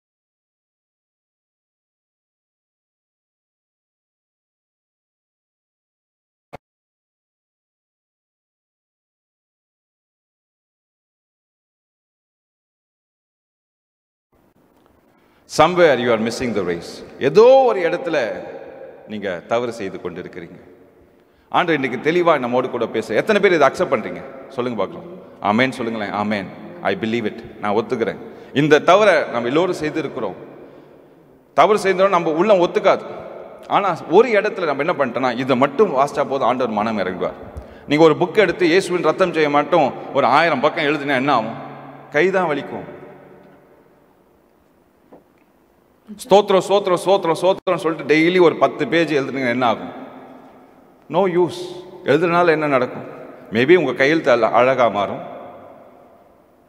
ஸ்தோத்திரம் அந்த ஸ்பெல்லிங் ஞாபகத்தில் கரெக்டாக நிற்கும். ஸ்கூலில் எதுக்கு இம்போசிஷன் கொடுக்குறாங்க? அந்த வார்த்தையை ஸ்பெல்லிங் கற்றுக்கணும். ஒரு வார்த்தைக்கு நீங்கள் படிக்கும்போது இந்த வார்த்தையோட ஸ்பெல்லிங் தப்பாக எழுதிட்டிங்கன்னா டீச்சர் சொல்லுவாங்க, அது 10 வாட்டி எழுது அப்படி சொல்லுவாங்க. எதுக்கு சொல்கிறாங்கன்னா, அந்த வார்த்தை மனசில் ஏறுறதுக்காக. இயேசுவின் ரத்தம் ஜெயம் நமக்கு எல்லாருக்கும் தெரியும், ஆனால் எழுதுறதுனால ஒரு பிரயோஜனம் கிடையாது. இன்னும் சொல்ல போனால் ஒரு சில ஆட்கள் இருக்காங்க, அவங்க ஒரு பேஜோ ஒரு காரியத்தோ மேலே ஒரு சைன் போடுவாங்க. சைன் போட்டுட்டு அவங்க அந்த புக்கே ஆசீர்வாதமான மாதிரி. என்ன, தயவு செய்து ட்ராக்கை விட்டு வெளியே போகுது. கிறிஸ்துவ வாழ்க்கை என்பது கிறிஸ்துவோடு கூட இணைந்து வாழ்கிற வாழ்க்கை. அவர் சத்தியத்தை கேட்டு சத்தியத்தின்படி நடந்து அவர் உத்தமமான தேவன் சொல்லி அவரை விசுவாசித்து அதன்படியே நடப்பது கிறிஸ்துவ வாழ்க்கை. இன்றைக்கு பல கிறிஸ்துவ குழுக்கள் இருக்காங்க. அவங்க என்ன பண்ணுறாங்கன்னா, அவங்களுக்காக ஒரு டாக்டரின் ஃபார்ம் பண்ணுறாங்க, அவங்களுக்காக ஒரு வழியை தேர்ந்தெடுக்கிறாங்க. இதுதான் இப்படி தான் நம்ம நடக்கணும். ட்ரெஸ்ஸில் பார்க்குறாங்க, அவரோட உடைகளை பார்க்குறாங்க. இப்படி மாறி மாறி மாறி பல விதமான அவங்களுக்காக ஒரு கட்டளைகளை போட்டுக்கொள்கிறாங்க. இதுதான் சத்தியம் சொல்லி வாழ்ந்து கொண்டு இருக்காங்க. அது சத்தியம் அல்ல. உங்களுக்குன்னு கட்டுப்பாடுகள் போட்டுக்கொள்வது நல்லது. ஆனால் வேதாமத்தை விட்டு வெளியே செல்லாமல் வேதாமத்திலே வேரூன்றி நிற்பது தான் உங்களுடைய ஓட்டமாக இருக்க வேண்டும். ஹல்லேலூயா. ஐ மீன், அடுத்தபடியாக எரேமியா 2ஆம் அதிகாரம் 2ஆம் வசனம். நீ போய் எருசலேமின் செவிகள் கேட்கும்படிக்கு கூப்பிட்டு சொல்ல வேண்டியது என்னவென்றால், விதைக்கப்படாத தேசமாகிய வனாந்தரத்திலே நீ என்னை பின்பற்றி வந்த உன் இளவயதின் பக்தியையும் நீ வாழ்க்கைப்பட்ட போது உனக்கிருந்த நேசத்தையும் நினைத்திருக்கிறேன் என்று கர்த்தர் சொல்லுகிறார். இங்க நீங்க ஆரம்பிக்கும் போது நிறைய பேருக்கு நல்லா ஞாபகம் இருக்கும். நீங்க ரட்சிக்கப்பட்ட நாட்கள் உங்க எல்லாருக்குமே ஞாபகம் இருக்கும். என்னைக்கு ஃபர்ஸ்ட் டைம் இயேசுவை உங்களோட சொந்த ரட்சகராக ஏற்றுக்கொண்டீங்க சொல்லி எல்லோருக்கும் நல்லா நினைவு இருக்கும். ஆனால் அன்னைக்கு ஆண்டவர் மேலே உண்டான அந்த அன்பு இருக்குது பார்த்தீங்களா, அந்த அன்பு அளவற்ற அன்பு. நம்ம அழுதுருப்போம். இது ஒரு கேம்பில் நடந்திருக்கலாம், ஒரு சர்ச்சில் நடந்திருக்கலாம், ஒரு ஆராதனையில் நடந்திருக்கலாம், ஒரு சுவிசேஷ கூட்டத்தில் நடந்திருக்கலாம், இல்லை ஒரு பப்ளிக் மீட்டிங்கில் நடந்திருக்கலாம், இல்லை நீங்கள் பேசும்போது ஆண்டவர் கனவு மூலமாக பேசியிருக்கலாம், சொப்னத்தின் வழியாக. எனக்கு ஒரு தெரிஞ்ச ஒரு பெரிய ஊழியக்காரர், அவரோட டெஸ்டிமனி நான் கேட்கும்போது அவர் சொன்னார், அவர் இத்தனைக்கும் ஒரு வேறொரு மதத்தை சேர்ந்தவர். அவர் சொல்கிறாரு, எனக்கு ரொம்ப நாளாக இதை இயேசுவாவை குறித்து அறிந்து கொள்ளணும்னு ஆசை. பட் ஆனால் எங்களுடைய சூழ்நிலை வந்து அதை அக்செப்ட் பண்ணிக்காதனால அதை பற்றி பெருசாக நான் பொறுப்பெடுத்துக்கொள்ள. ஆனால் அவர் மேலே ஒரு தாகம் இருந்துச்சு. ஒரு நாள் என் கனவில் அவர் வந்து பேசினார். நான் யார் என்று சொல்லி அவர் எனக்கு வெளிப்படுத்தினார். அப்படின்னு சொன்ன உடனே அவருக்கு இன்னும் அவர் மேலே இருந்த தாகம் அதிகமாயிடுச்சு. அதிகமான உடனே அது குறித்து படிக்க ஆரம்பித்தார், வேதாமத்தை எடுக்க ஆரம்பித்தார், படிக்க ஆரம்பித்தார். இன்றைக்கு பெரிய ஊழியம் பாருங்க. ஆண்டவர் எந்த விதத்தில் உங்களை தொடணும்னா தொடுவார். ஆனால் அந்த ஆரம்பிக்கும் போது இருக்க அன்பு பார்த்தீங்களா, அந்த அன்பு இன்னைக்கும் உங்கள் இருதயத்தில் நிலைத்து இருக்கிறதா அல்லது குறைந்து விட்டதா? ஆரம்பத்தில் எல்லாம் சாரி இதை யூஸ் பண்ணுறதுக்கு மன்னிச்சிடுங்க. பட் ஆனால் நான் சொல்கிறேன், எந்த அளவுக்கு நம்ம மோசமாக இருக்கிறதுக்காக நான் சொல்கிறேன். நான் ஏற்கனவே சொல்லியிருக்கேன், புது தொடப்பம் நல்லா பெருக்கும். என்னது? புது தொடப்பம் நல்லா பெருக்கும். நீங்கள் சும்மா அப்படியே வைப் பண்ணாலே போதும், அழகாக அங்கே இருக்க குப்பெல்லாம் போயிடும். அதே தொடப்பம் பழசாக பார்த்தீங்கன்னா நீங்கள் 4 வாட்டி தேய்ச்சாலும் அங்கே இருக்க குப்பை வெளியே போகாது. நம்மளோட வாழ்க்கையிலும் சரி, இந்த உள்ளத்துக்குள்ளாக இருக்கிற அழுக்குகள் போகணும்னா அவர் மேலே இருக்கிற அன்பு அதிகமாகிட்டே இருக்கணும். அது பழசாகவே கூடாது. பழசாயிடுச்சுன்னு வச்சுங்களேன், அந்த அன்பு குறைஞ்சிருச்சுன்னா கிறிஸ்துவ வாழ்க்கையில் நாம் இருக்க முடியாது. அவரை நேசிக்க ஆரம்பிக்கணும். கர்த்தர் நல்லவர் என்பதை ருசித்து பார்த்து கொண்டே இருக்கணும். ஒவ்வொரு நாளும் அனுபவிக்கணும். அவரோடு கூட இணைந்து வாழ்கிற நாட்கள் இணைந்து அப்படியே ஒவ்வொரு நாளும் அதில் ஆண்டவரே உங்கள் சமூகத்தில் நான் காத்திருக்கணும் சொல்லி ஆசைப்படணும். ரீசெண்டாக ஒரு வாலிப பிள்ளையை நான் சந்தித்தேன். அவங்க தாயார் சொன்னாங்க, இந்த பிள்ளை ஒரு நாள் அப்படியே பைபிள் வாசிட்டு அப்படியே சிரிச்சுக்கிட்டே அப்படியே படுத்தா பிரதர். நான் கேட்டேன், என்னன்னு சொல்லி கேட்டேன். அவர் சொன்னா, அந்த வசனத்தை நான் என்ஜாய் பண்ணுறேம்மா அப்படின்னு சொல்லிட்டு சொன்னான். அப்படி வசனத்தை பார்த்துட்டே அப்படியே சாஞ்ச உடனே என்ன பிள்ளை மயக்க வருது அப்படின்னு சொல்லி கேட்டோடனே அவங்க சொன்னாங்கன்னா, அந்த பிள்ளை சொன்னாங்க, நோ என்னை டிஸ்டர்ப் பண்ணாதீங்க, இந்த வசனத்தில் நான் மகிழ்கிறேன் அப்படின்னு சொல்லிட்டு சொன்னார். யோசிச்சு பாருங்க, வாலிப பிள்ளை. அப்போது அந்த ஆண்டவர் மேலே இருக்கிற அந்த அன்பு பெருசாகிட்டே போகணும். பெருசாகலைன்னா we are missing the track. வெளிப்படுத்தின விசேஷம் 2:4. ஆனாலும் நீ ஆதியில் கொண்டிருந்த அன்பை விட்டாய் என்று உன் பேரில் எனக்கு குறை உண்டு. ஒரு நாள் ஆண்டவர் இந்த ஒரு வார்த்தையை நம்மளை குறித்து பேசக்கூடாது.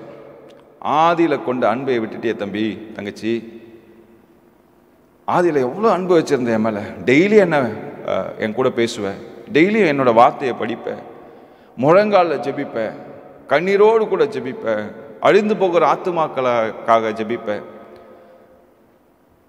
ஒவ்வொரு தேசத்துக்காக ஜெபிப்பேன், இப்படிலாம் தனித்தனி குறிப்புகளை வைத்து ஜெபிப்பேன். இப்போ ஜெபிக்கிறதே இல்லை தம்பி. அந்த அன்பு என்னாச்சு? குறைஞ்சிடுச்சா? அந்த அன்பு என்னாச்சு? உன்னை விட்டு போயிடுச்சா? அதே அதிகாரம் 2ஆம் வசனம். உன் கிரியைகளையும் உன் பிரயாசத்தையும் உன் பொறுமையையும் நீ பொல்லாதவர்களை சகிக்க கூடாமல் இருக்கிறதையும் அப்போஸ்தலர் அல்லாதவர்கள் தங்களை அப்போஸ்தலர் என்று சொல்லுகிறதை நீ சோதித்து அவர்களை பொய்யர் என்று கண்டறிந்ததையும் நீ சகித்து கொண்டிருக்கிறதையும் பொறுமையாயிருக்கிறதையும் என் நாமத்து நிமித்தம் இளைப்படையாமல் பிரயாசப்பட்டதையும் அறிந்திருக்கிறேன். ஆனாலும் நீ ஆதியில் கொண்டிருந்த அன்பை விட்டாய் என்று உன் பேரில் எனக்கு குறை உண்டு. நீ எல்லாத்தையும் செய்யற ஒரு மனுஷனா இருக்கலாம், எல்லாமே செய்யலாம். பாருங்க 2ஆம் வசனத்திலிருந்து ஒரு மறுபடியும் வாசிங்க. உன் கிரியைகளையும் உன் பிரயாசத்தையும் உன் பொறுமையையும் நீ பொல்லாதவர்களை சகிக்க கூடாமல் இருக்கிறதையும் அப்போஸ்தலர் அல்லாதவர்கள் தங்களை அப்போஸ்தலர் என்று சொல்லுகிறதை நீ சோதித்து அவர்களை பொய்யர் என்று உனக்குள்ளாக எல்லா விதமான வல்லம் இருந்துச்சு. இவங்க வேதாமத்தை புரட்டுறாங்களா, இவங்க தப்பா பேசுறாங்களா, பொய்யர்களை கண்டுபிடிச்ச, பொல்லாதவர்களை கண்டுபிடிச்ச, எல்லா விதத்திலும் நீ தேர்ச்சி பெற்றிருந்த. 3ஆம் வசனம், நீ சகித்து கொண்டிருக்கிறதையும் பொறுமையாய் இருக்கிறதையும் என் நாமத்து நிமித்தம் இளைப்படையாமல் பிரயாசப்பட்டதையும் அறிந்திருக்க. நீ நிறைய ஊழியம் செய்யற, சர்ச்சில் போய் பயங்கரமா பாடுபடுற, எல்லாமே செய்யற தம்பி. சிலர்லாம் பார்த்தீங்கன்னா அப்படியே கோயில் மாடு மாதிரி சுற்றுவாங்க. கோயில் மாடுனா தெரியுமா? சபையை விட்டு வெளியே வரமாட்டாங்க. என்ன கூட ஒரு காலத்தில் அப்படி தான் சொல்லுவாங்க. நான் வேலை செஞ்ச இடத்துல பைபிள் காலேஜில் என் ஃப்ரெண்ட்ஸ் எல்லாம் சொல்லுவாங்க, என்னடா கோயில் மாடு மாதிரி இங்கேயே சுற்றிட்டே இருக்கு அப்படின்னு சொல்லி கேட்பாங்க. நான் அங்கேருந்து வெளியே வரமாட்டேன். வீட்டுக்கு வர்றது ரொம்ப லேட்டாக தான் வருவேன். பட் எங்கே இருப்பேன்னா அங்கே தான் இருப்பேன். எப்போவுமே அதே இடத்துல அங்கேயே இருந்துட்டு அங்கே அந்த ஐக்கியத்துக்குள்ளேயே தான் இருக்கும். அப்போ என்னை பார்த்து சொல்கிறதான் கோயில் மாடுன்னு சொல்லுவாங்க. அந்த கோயில் மாடு தான் இன்றைக்கி மாடு மாதிரி உழைச்சிட்ருக்கு. கர்த்தருக்காக நான் விசுவாசிக்கிறேன். இன்னும் அதிகமாக இந்த மாடை பயன்படுத்துவான்னு சொல்லி நான் விசுவாசிக்கிறேன். ஆமென், ஆமென். ஆனால் சிலர் கோயில் மாடாக சுற்றுவாங்க. ஆனால் ஆண்டவர் என்ன சொல்கிறாருன்னா, ஆதி அன்பை மறந்துட்டியே. நீ மாடு மாதிரி தான் உழைச்சிட்ருக்க, ஆனால் அன்பு உனக்குள்ளாக இல்லையே, அன்பை விட்டு வெளியே வந்துட்டியே. ஆமென். ஸோ அன்பு நமக்கு மிக மிக மிக முக்கியம். ஹல்லேலூயா. எல்லாம் செஞ்சாலும் சரி, கர்த்தர் மேலே வைத்திருக்க அந்த அன்பு குறைஞ்சிருச்சுன்னா நம்முடைய எல்லா கிரியைகளும் வீணாக போயிடும்.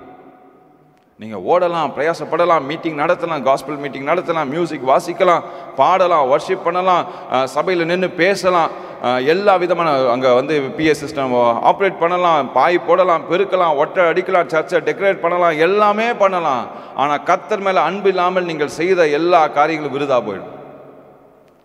உன்னை அறியன், நீ யாரு? எனக்கு தெரியாது.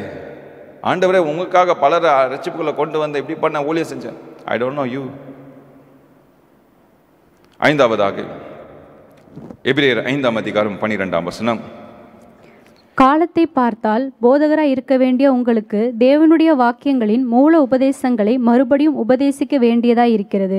நீங்கள் பலமான ஆகாரத்தை அல்ல, பாலை உண்ணத்தக்கவர்கள் ஆனீர்கள். இந்த இடத்துல ஆண்டவர் என்ன சொல்றாருன்னா, நீ சாலிடான ஃபுட்டு எடுத்துக்கல, ரொம்ப ஸ்ட்ராங்கான ஃபுட்டு எடுக்காம வெறும் காஸ்பல் வெறும் ப்ராஸ்பரிட்டி டீச்சிங் மட்டும்தான் நீ கேட்குற. உனக்கு ஆண்டவர் உன்னை ஆசீர்வதிப்பான்னு சொன்னால் உடனே அந்த யூடியூப்ல போய் அந்த மெசேஜை பார்க்குற. இதை கேளுங்க, உங்களுக்கு ஆசீர்வாதம் கிடைக்கும் சொன்ன உடனே அந்த தம்ப்நெயில பார்த்துட்டு உடனே கிளிக் பண்ணி அது எவ்வளோ மணி நேரம் மெசேஜாக இருந்தாலும் உடனே போய் பார்க்குற. உங்களுக்கு பிடிச்ச போதகர் உங்களை குறித்து அப்படியே பெருமையாக பேசுகிற உடனே அவங்களோட சத்தியத்தை கேட்குற. இதே ஒரு மனுஷன் தேவ ஊழியன் உன்னை குறித்து உன்னை குறித்தல ஒரு பொதுவாக இது தப்புன்னு சொல்கிறத கேட்ட உடனே உன் மனசு என்ன, எனக்கு பால் தான் வேணும், பிரியாணி வேண்டாம், சூப்பு வேண்டாம், எனக்கு பால் தான் வேணும் அப்படி சொல்லிங்கன்னா you are missing the track. எனக்கு எப்பவுமே என்ன சந்தோஷப்படுத்துகிற மாதிரி வசனங்கள் வேண்டும். நீ ஆசீர்வாதமாகவே இருப்பாய், நான் உன்னை விட்டு விலகுவதும் இல்லை, உன்னை கைவிடுவதும் இல்லை. இப்படிப்பட்ட வசனங்கள்லேயே நீங்கள் கான்சன்ட்ரேட் பண்ணியிருந்தீங்கன்னா you are missing the track. பாதியில் உங்கள் போட்டு முழுகணும். 99% நீங்கள் கடந்தாலும் சரி, அந்த 1%ல் நீங்கள் கொஞ்சம் குறைவானீங்கன்னா போட்டு உள்ளே போயிடும்.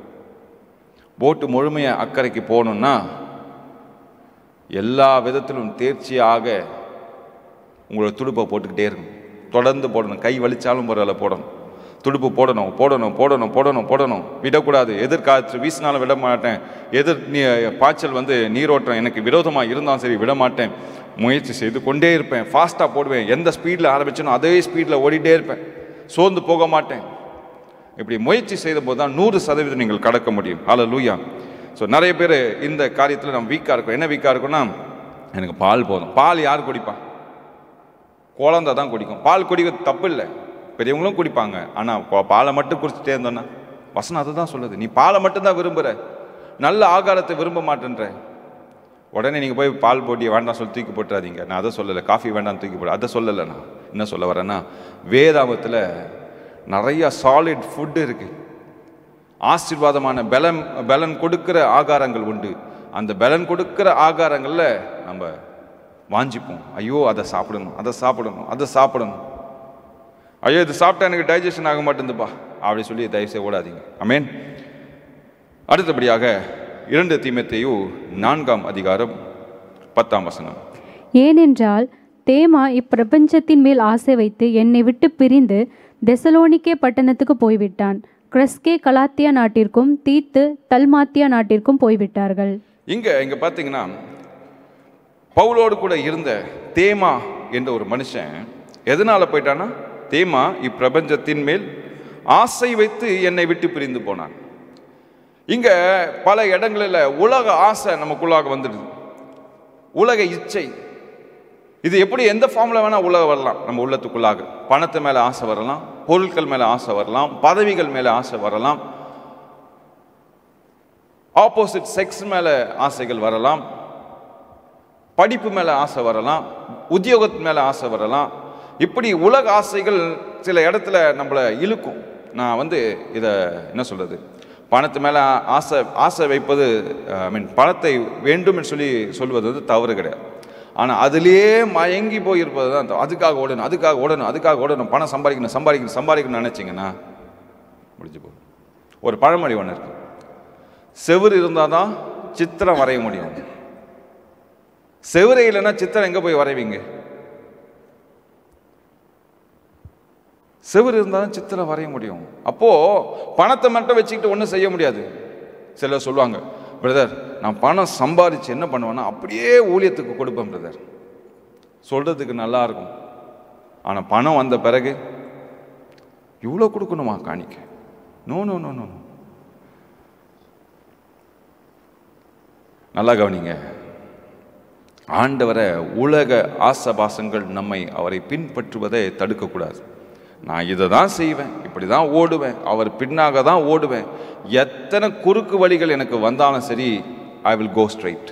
நான் அவரை பின்பற்றுவேன், அவருக்கு நேராக ஓடுவேன், அவர் சொன்ன பாதையில் போடுவேன். ஒருபோதும் இப்பிரபஞ்சத்தின் மேல் ஆசையை வைத்து என்னோட வழியை நான் தவறி போகவே மாட்டேன். இந்த வேலை எல்லோரும் இந்த ஜபத்தை சொல்லுங்க, எல்லாரும் சொல்லுங்க. மனசின் ஆழத்தில், உள்ளத்தின் ஆழத்தின்னு சொல்லுவோம். ஆண்டவரை பிரபஞ்சத்தின் மேல் ஆசை வைத்து, ஆண்டவரை உங்களை பின்பற்றதை ஒருபோது நான் குறைக்க மாட்டேன் ஆண்டவர். அல்ல, இந்த இடத்துல நீங்க யாராக வேணா இருக்கலாம். இந்த இடத்துல பல இடங்களில் நாம் தவறி போயிருக்கேன். அல்லேலூயா, அல்லேலூயா. கர்த்தர் நம்மோடு கூட பேசிக்கொண்டு எத்தனை பேர் விசுவாசிக்கிறீங்க? இன்னும் ஒரே ஒரு குறிப்பு. இந்த பாயிண்ட்ல, அதாவது இன்னும் ஒரு பாயிண்ட் இருக்கு. அதுக்கு முன்பாக இந்த பாயிண்ட்ல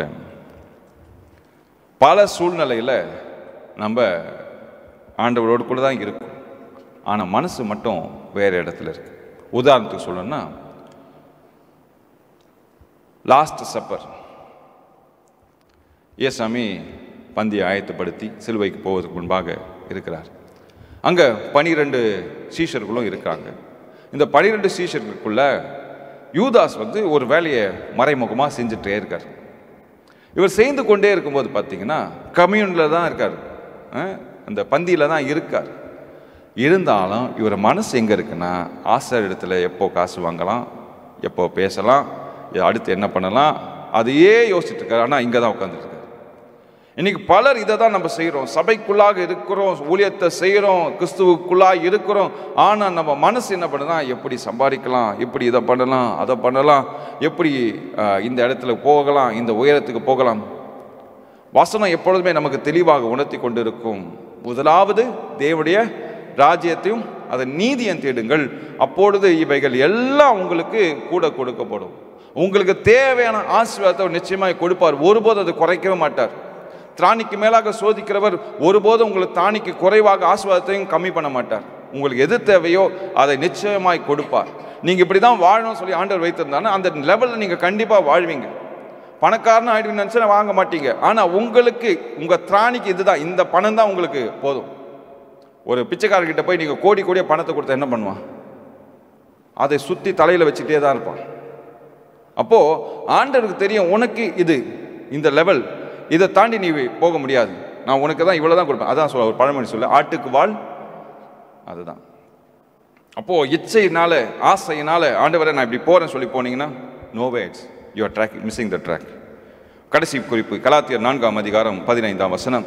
அப்பொழுது நீங்கள் கொண்டிருந்த ஆனந்த பாக்கியம் எங்கே?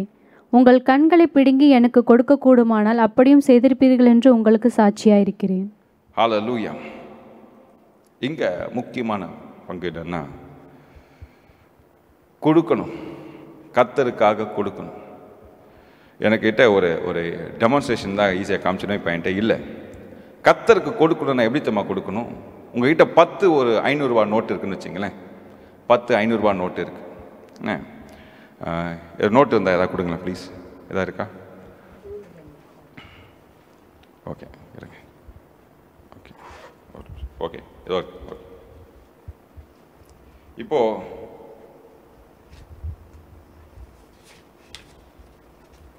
இங்கே இருக்கு என்ன? இப்போ என் கையில் இவ்வளோ ரூபா நோட்டுகள் இருக்குது, 500 ரூபா நோட்டு இருக்குது. இப்போ என்ன பண்ணணும்னா, நம்ம கர்த்தருக்கு கொடுக்கும்போது எப்படி தெரியுமா கொடுக்கணும்? மாதம் சம்பளம் வாங்கின உடனே எப்படி தெரியுமா கொடுக்கணும்?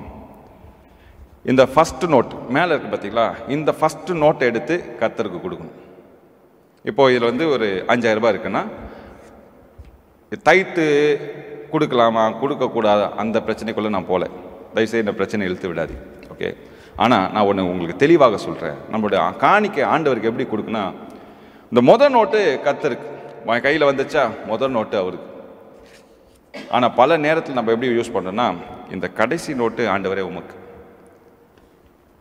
முதல்ல கொடுத்தீங்கன்னா கர்த்தரை நீங்கள் கனப்படுத்துறீங்க, கடைசியில் நீங்கள் கொடுக்க தான் செய்கிறீங்க. கடைசியில் கொடுத்தீங்கன்னா இது எப்படி தெரியுமா? ஹோட்டலில் சாப்பிட்ட பிறகு டிப்ஸ் வைக்கிற மாதிரி. டிப்ஸ் கொடுக்குறீங்களா, கனப்படுத்துறீங்களா? முதல் நோட்டா கடைசி நோட்டா? ஆமென். கர்த்தருக்கு கொடுக்கும்போது உகந்ததை கொடுக்கணும். ஆபேல் உகந்ததை கொடுத்தான். கொடுக்கும்போது ஐயோ இவ்வளோ காணிக்க கொடுக்கணுமான்னு சொல்லி யோசித்து கொடுக்காதீங்க. நான் காணிக்க கொடுத்து பேசவே மாட்டேன், ஆனால் இன்னைக்கு ஆண்டவர் சொன்னதுனால நான் பேசுகிறேன். எதை கேட்டாலும் சரி, ஆண்டவர் இதை கேட்கலாம், okay right, I am ready to give, நான் கொடுக்க ரெடி ஆண்டவர். ஆனால் அதில் பெஸ்ட்டு கொடுப்பேன். பலர் ஊழியர்கள் இன்னைக்கு ஆசீர்வாதமாக இருப்பதுக்கு முக்கியமான காரணம் எடுத்து கொடுத்தாங்க. இன்றைக்கு கூட ஆண்டவர் கிருபையாய் இம்மட்டுமாய் வழி நடத்துவது காரணம் இந்த ஊழியத்துக்கு என்ன வேணாலும் செய்வதற்கு ஆயத்தமாய் இருக்கிறபடினால ஆண்டவர் ஓட்டி கொண்டு இருக்கிறார். உங்களுக்கு நல்லா தெரியும், விசேஷமாக நீங்கள் TCCL செட்டப் பாக்ஸில் பார்த்துருந்தீங்கன்னா, பெரிய பெரிய சேனல் துவங்கப்பட்டது, பெரிய பெரிய ஆட்களால் துவங்கப்பட்டது. அதெல்லாம் தப்புன்னு சொல்ல வரல, தயவுசெய்து தப்பா அப்படி போயிடாதீங்க. ஆனால் இன்னை வரையும் இந்த சின்ன ஒரு மனுஷனை, ஒன்றுக்கும் உதவாத என்ன ஆண்டவர் பயன்படுத்துகிறார்னா, நான் விசுவாசிக்கிறேன் கர்த்தருக்கு ஏதோ ஒன்று நல்லதை நான் செஞ்சுருக்கேன், மேன்மையானதை நான் கொடுத்துருக்கேன். அதனால தான் ஆண்டவர் இவ்வளோ தூரம் ஓட கிருபை செய்திருக்கார். மற்றவங்களை குறை சொல்ல விரும்பலை, பட் என்ன இவ்வளோ தூரம் ஓட வச்சிருக்காருன்னா, 10 ஆண்டுகள் 11ஆம் ஆண்டு நம்ம கிராஸ் பண்ண போகிறோம். 11 ஆண்டுகள் ஆண்டவர் நம்ம வழி நடத்திருக்காருன்னா, ஏதோ ஒரு இடத்துல ஆண்டவரை நான் முன்பாக நிறுத்தியிருக்கேன். இன்னைக்கு உங்கள் குடும்பம் இவ்வளோ தூரம் வந்திருக்குன்னா, நீங்கள் ஏதோ ஒரு இடத்துல அவரை முன்பாக நிறுத்திருக்கீங்க. அதனால தான் ஆண்டவர் எத்தனை பிரச்சனை உங்கள் குடும்பத்துக்கு விரோதமாக வந்தாலும் உங்கள் குடும்பத்தை உயர்த்தி வைத்திருக்கிறார். காரணம் அதுதான். அல்லேலூயா. ஃபஸ்ட்டு நோட்டு அவருக்கு, கணம் அவருக்கு. கடைசி நோட்டு கொடுத்தீங்கன்னா, நீங்கள் சாப்பிட்டுட்டு முடிச்ச பிறகு பில்லெல்லாம் பே பண்ண பிறகு கடைசியாக நான் டிப்ஸு கொடுக்குறேன் ஆண்டவரை, நாங்கள் வச்சுங்க பரவாயில்ல, எனக்கு எல்லாம் நல்லா சாப்பாடு கொடுத்தீங்க இந்த மாதம் முழுதும், என்னோட தேவைகள் எல்லாம் சந்திச்சிங்க, என் குடும்பத்தை காத்து கொண்டீங்க, எனக்கு வருமானம்லாம் ஆசீர்வச்சிங்க, எனக்கு நல்ல பலனை கொடுத்தீங்க, ஓகே ரைட், அதுக்காக உங்களுக்கு நான் டிப்ஸு கொடுக்குறேன். அந்த வெயிட்டருக்கு டிப்ஸ் கொடுப்பேன்ல ஹோட்டலில், அந்த மாதிரி டிப்ஸ் கொடுக்காதீங்க. ஆண்டவர் கொடுக்கும்போது முதல்ல கொடுங்க ஃபஸ்ட்டு நோட்டு. அது 10%, 20%, 50%, அது உங்கள் விருப்பம். ஃபஸ்ட்டு நோட்டு கர்த்தருக்கு தான் முடிவு பண்ணுங்க. அல்லேலூயா. Let's check today. ஆண்டவர்கிட்ட நம்முடைய இருதயத்தை சோதித்து பாருங்க. ஆண்டவரே, வேதனை உண்டாக்கும்படி என் இடத்தில் உண்டோ? கடகடன்னு எத்தனை குறிப்பு நான் உங்களுக்கு சொல்கிறேன். முதல்ல ஆண்டவரை அக்செப்ட் பண்ணுறதை நிறுத்திட்டோம், அவருடைய வார்த்தை அக்செப்ட் பண்ணுறதை நிறுத்திட்டோம். ரெண்டாவது, அவரை பிலீவ் பண்ணுறதை நிறுத்திட்டோம், அவரை விசுவாசிப்பதை நிறுத்திட்டோம். மூன்றாவது, நம்முடைய ஓட்டத்தை வெற்றி பெற மாதிரி ஓடணும்.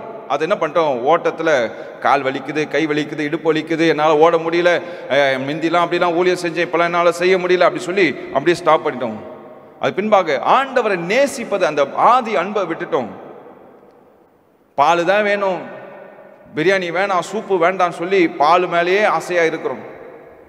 கர்த்தரை பின்பற்றுவதை நிறுத்திட்டோம், கர்த்தர் பின்னாக ஓடுவதை நிறுத்திட்டோம், கடைசியாக கொடுப்பதையும் நிறுத்திட்டோம்.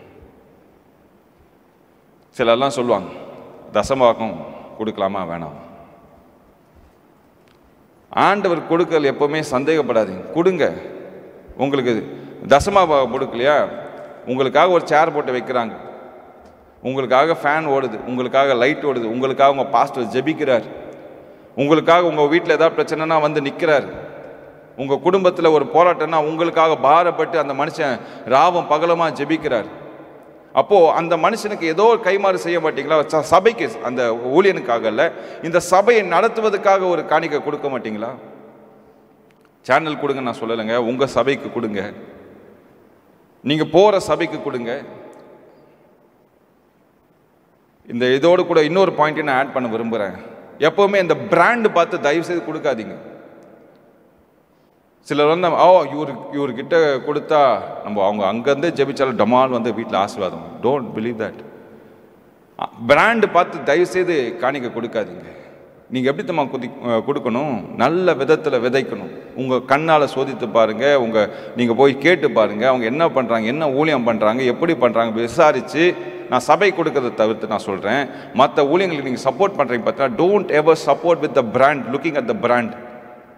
பிராண்டு பார்த்து தயவுசெய்து சப்போர்ட் பண்ணாதீங்க. அவங்களோட பெரிய மினிஸ்ட்ரி அப்படி சொல்லி சப்போர்ட் பண்ணாங்க. கொடுங்க, அவங்களுக்கும் கொடுங்க, இல்லைன்னு சொல்லலை. அவங்களுக்கு சாட்டிஸ்ஃபைடாக இருந்தால் கொடுங்க. இல்லை, அநேக சபைகள் உங்கள் ஊரில் கிராமத்தில் சின்ன சின்ன சபைகள் இருக்குது, அந்த சபையின் வளர்ச்சிக்காக பாடுபடுங்க. ஆமென். உங்கள் கிராமத்தில் ஊழியம் செய்கிறவங்க அவங்க தான், வட இந்தியாவில் ஊழியம் செய்கிறவங்க அவங்க தான், தொலை தூரத்தில் சென்று ஊழியம் செய்கிறவங்க அவங்க தான். கர்த்தர் எல்லா ஊழியங்களும் பார்க்கிறார், எல்லா ஊழியங்களுக்கும் தேவைகள் உண்டு, எல்லா ஊழியனுக்கும் தேவைகள் உண்டு. உதவி செய்யுங்க. இப்போ நான் பேசிட்டு இருக்கும்போது யாரு உங்க உள்ளத்துல ஆண்டவர் சொல்றாரோ உடனே இப்போ ஒரு தீர்மானம் செய்யுங்க. ஆண்டவரே, அவங்களுக்கு ஒரு சின்ன தொகையோ ஆண்டவர் சொல்ற தொகையோ கொடுப்பேன் ஆண்டவரே. சேனலுக்காக கொடுங்க நான் கேட்கலங்க. உங்க உள்ளத்துல யார் பேசுறாரு, ஆண்டவர் பேசுறாரு, அவங்களுக்கு கொடுங்க, தயவு செய்து கொடுங்க. கொடுக்கறத பத்தி நான் ஒரு காலம் பேசினதே கிடையாது. நீங்க ஆண்டவர் சொல்றதுனால நான் திருப்பி சொல்றேன், கிவ். உங்க மடியில கொட்டப்படும் சொல்லி எதிர்பார்த்தும் கொடுக்காதீங்க. எதிர்பார்ப்போட கொடுத்தீங்கன்னா ஏதோ பேங்க்ல நீங்க எஃப்டி டெபாசிட் பண்றீங்க, இன்ட்ரெஸ்டோட வரும்னு சொல்லி எதிர்பார்க்குறீங்க. பேங்க்ல போட்ட இன்ட்ரெஸ்டோட வரும், வட்டியோட வரும் அப்படி சொல்லி எதிர்பார்த்து கொடுக்காதீங்க. நல்ல நிலத்துல விதைக்கிறேன்ப்பா, எங்கேயோ போய் விதைக்கட்டும், அதை கனியை யாரோ புசிக்கட்டும், ஆனா விதைக்கிறவன் நானா இருக்கணும் சொல்லி விதைங்க. அதுதான் ஆசீர்வாதம், அதுதான் உண்மையான அன்பு, கர்த்தர் மேல வைத்திருக்கிற அன்பு. இது எனக்கு திருப்பி வரணும்னு நினைச்சா அன்பு கிடையாதுங்க. இப்போ கணவன் மனைவி அன்பு செலுத்துறாங்கன்னா நான் அவன் மேல அன்பு செலுத்துறேன், அவன் என் மேல செலுத்துவா. ஓகே, இது ஒரு பாண்டிங். இது அன்பு எல்லாருக்கும் தேவை, இல்லைன்னு சொல்லலை. ஆனா ரோட்ல போற ஒரு பிச்சைக்காரனை நேசித்து, ஐயோ அவன் கிழிஞ்ச ட்ரெஸ் போட்டுக்கானே, அவன் மேல பாவமா இருக்கு அப்படி சொல்லிட்டு அவனுக்கு ஒரு ட்ரெஸ் எடுத்து கொடுக்குறீங்க பாத்தீங்களா, அந்த ரிட்டர்ன் உங்களுக்கு வராது. அவன் ட்ரெஸ் எடுத்துட்டு போயிடுவான், திருப்பி வரமாட்டான். ஆனா அவனுக்கு அன்னைக்கு அவன் அவமானத்தை மறைப்பதுக்கு அந்த துணி தேவைப்படுது. இதுதான் அன்பு. இந்த அன்பு தான் ஆண்டவர் எதிர்பார்க்கிறார். இப்படிப்பட்ட கொடுப்பதை ஆண்டவர் எதிர்பார்க்கிறார். மிஷினரி ஊழியங்களுக்கு 100% சப்போர்ட் பண்ணுங்க. அதெல்லாம் சேனல் 360 மிஷினரி சொல்லி நம்ம சப்போர்ட் பண்றோம், சபைகளை கட்டுறோம். எதுக்கு கட்டுறோம்னா, இந்த இடத்துல ஊழியெல்லாம் நடக்காம இருக்குங்க, நீங்களும் நானும் எழும்புனாதான் இந்த ஊழியத்தை செய்ய முடியும், இல்லைன்னா செய்ய முடியாது. அப்போ ஆண்டவர் கணக்கு கேட்பாரு, உன் குடும்பத்தின் ஆசீர்வாதத்துக்காக மட்டுமே நீ கொடுத்துட்டு இருந்த, அங்க கொடுக்கலையே, யாரோ ஒருத்தன் ஆசீர்வாதமாய் மாறுறதுக்கு நீ கொடுக்கலையே, ஏன் கொடுக்கல கேட்டா என்ன பதில்? நீங்க கொடுக்கலன்னா எப்படிங்க நடக்கும்? நீங்க கொடுக்கலன்னா எப்படி ஊழியம் நடக்கும்? கிவ். ஓகே, மறுபடியும் நான் சொல்றேன், 7 குறிப்புகள் உங்களுக்கு முன்பாக நான் வைத்திருக்கிறேன். ஆண்டவருடைய வார்த்தை அக்செப்ட் பண்ணுற நிறுத்திட்டீங்க, ஆண்டவரை விசுவாசிக்க நிறுத்திட்டீங்க, உங்கள் ஓட்டத்தை முடிக்கணும்னு சொல்லி ஓடுறது கிடையாது, ஆண்டவர் மேலே வைத்து அன்பை நிறுத்திட்டீங்க, நல்ல சாலிட் ஃபுட்டை எடுக்கிறத நிறுத்திட்டீங்க, வார்த்தை மேலே இருக்கிற அந்த ஆர்வத்தை நிறுத்திட்டீங்க, ஆண்டவரை பின்பற்றுவதை நிறுத்திட்டீங்க, கர்த்தருக்கு கொடுக்கறத நிறுத்திட்டீங்க. இந்த ஓட்டத்தில் இதெல்லாம் நிறுத்திருந்தீங்கன்னா இன்னைக்கு ஆண்டவர் நம்மோடு கூட பேசுகிறார். ஆண்டவரை, இந்த ஓட்டத்தை மறுபடியும் துவக்குவதற்கான பலன் எனக்கு தாங்க ஆண்டவர். 99 ஆட்டை விட்டுட்டு இன்னைக்கு ஆண்டவர் உங்களை தேடி வந்து இந்த வார்த்தைகளால் உங்களோடு கூட பேசி கொண்டு இருக்காருன்னா உங்களை மறுபடியும் மந்தைகளை சேர்ப்பதற்காக பேசி கொண்டு இருக்கிறார். அருமையான சகோதரன் சகோதரி, ஆண்டவர் உன்னோடு கூட பேசுகிறார். இதை நீ விசுவாசி அக்செப்ட் பண்ணிக்கோ. கர்த்தர் என் கூட தான் பேச, இல்லை இவன் வளர்றான் அப்படின்னு சொல்லி நினைச்சீங்கன்னா டிவி ஆஃப் பண்ணிட்டு போயிட்டே இருங்க. கர்த்தருடைய வார்த்தையை கேட்பதும் கேட்காமல் இருப்பதும் உங்களுக்குள்ள ஒரு எண்ணங்கள். காது உள்ளவன் கேட்க கடவுனா எல்லாரும் தான் காது இருக்கு. அப்போ காது இல்லை இருக்கிறவெல்லாம் போய் கேட்கணுமா? கிடையாது. காதுக்குள்ள வாங்குறவன் கேட்கட்டும். அப்போ இன்றைக்கு காது எனக்கு எல்லாருக்குமே இருக்கு. எல்லா உலகத்தில் எல்லா மனுஷனும் காது இருக்கு. ஆனால் சில நேரத்தில் கேட்காதவுமா இருக்கு. என்ன அப்படிப்பட்ட கிறிஸ்துவனா நம்ம வாழக்கூடாதுங்க. கர்த்தருடைய வார்த்தை எனக்காக நேராக வருதா, I accept it. Hallelujah, thank you Jesus. எல்லோரும் கண்களை மூடி ஆண்டவரை நோக்கி பார்த்து, தேங்க் யூ ஜீசஸ். அன்றைக்கு பேதுரு படகுல எல்லோரும் பிரயாணப்பட்டு கொண்டிருந்தாங்க. பிரயாணப்பட்டு கொண்டு இருக்கும்போது கடலில் பெருங்காற்று வீசினது. காற்று வீசின போது தூரத்தில் யாரோ வர மாதிரி ஒரு பின்பம். கிட்ட பார்த்த உடனே ஓ இயேசு வருகிறார் சொல்லி கடல் மேல நடந்து வராரே அப்படி சொல்லி யோசித்தாங்க.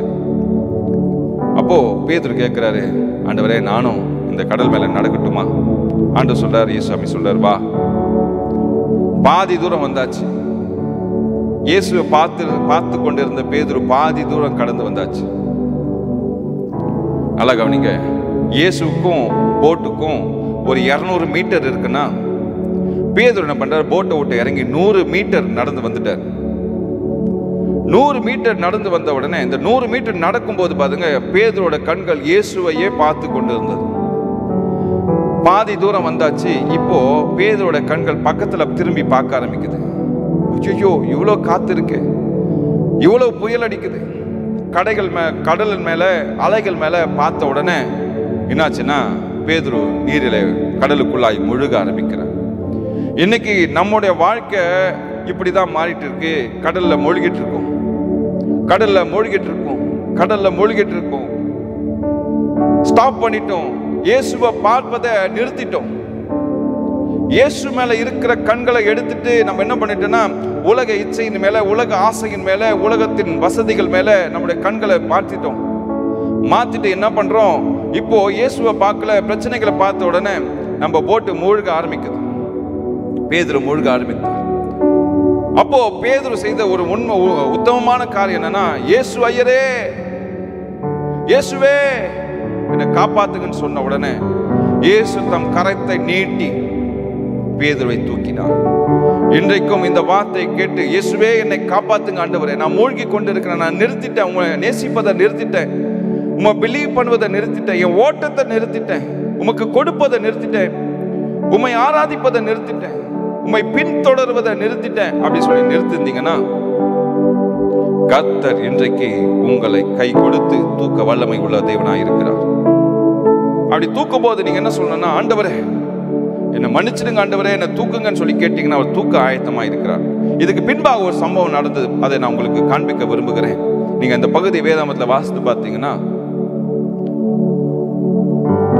பேதுருவை இயேசுசாமி தூக்கின பிறகு படகில் ஏறின உடனே காற்றும் கடலும் அமைதி பெற்றதுன்னு சொல்லி நம்ம வாசிப்போம்.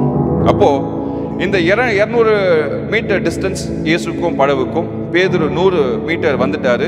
இப்போ 100 மீட்டர்ல பேதுரு மூழ்கிறார். இயேசு வந்து அந்த 100 மீட்டர் முன்பாக வந்து பேதுருவை தூக்குறாரு.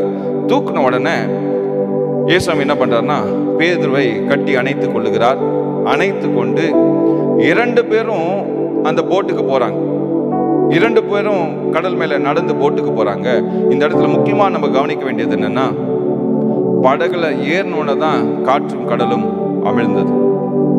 அந்த புயல் காற்று ஸ்டாப் ஆச்சு. அப்போ ஆண்டவர் என்ன பண்றாருன்னா, தம்பி நீ உள்ள போயிட்ட, இப்ப வா, நான் உன் கூட, என்ன கூப்பிட்டுட்டல, நான் உன் கூட இருக்கேன், உன்னை கட்டி அணைத்துக் கொள்கிறேன். இந்த புயல் காற்று வீசிட்டு தான் இருக்கும், ஆனா let's walk on the water. நம்ம இந்த கடல் மேல நடந்து போய் போட்ல ஏறுவோம் சொல்லி அந்த புயல் மத்தியில, காத்தின் மத்தியில நடத்தி போட்டுக்கு ஏறின உடனே தான் காற்றும் கடலும் அமிழ்கிறது. ஏசாமி கையை பிடிச்சிட்டாரு அப்படி சொன்ன உடனே காற்றும் கடல் அமிழல. ஆண்டவர் என்ன பண்றாருன்னா, இந்த புயலின் மத்தியில, இந்த காற்றின் மத்தியில, இந்த அலைகள் மத்தியில நம்ம என்ன பண்ணோம், லெட்ஸ் வாக் டுகெதர்.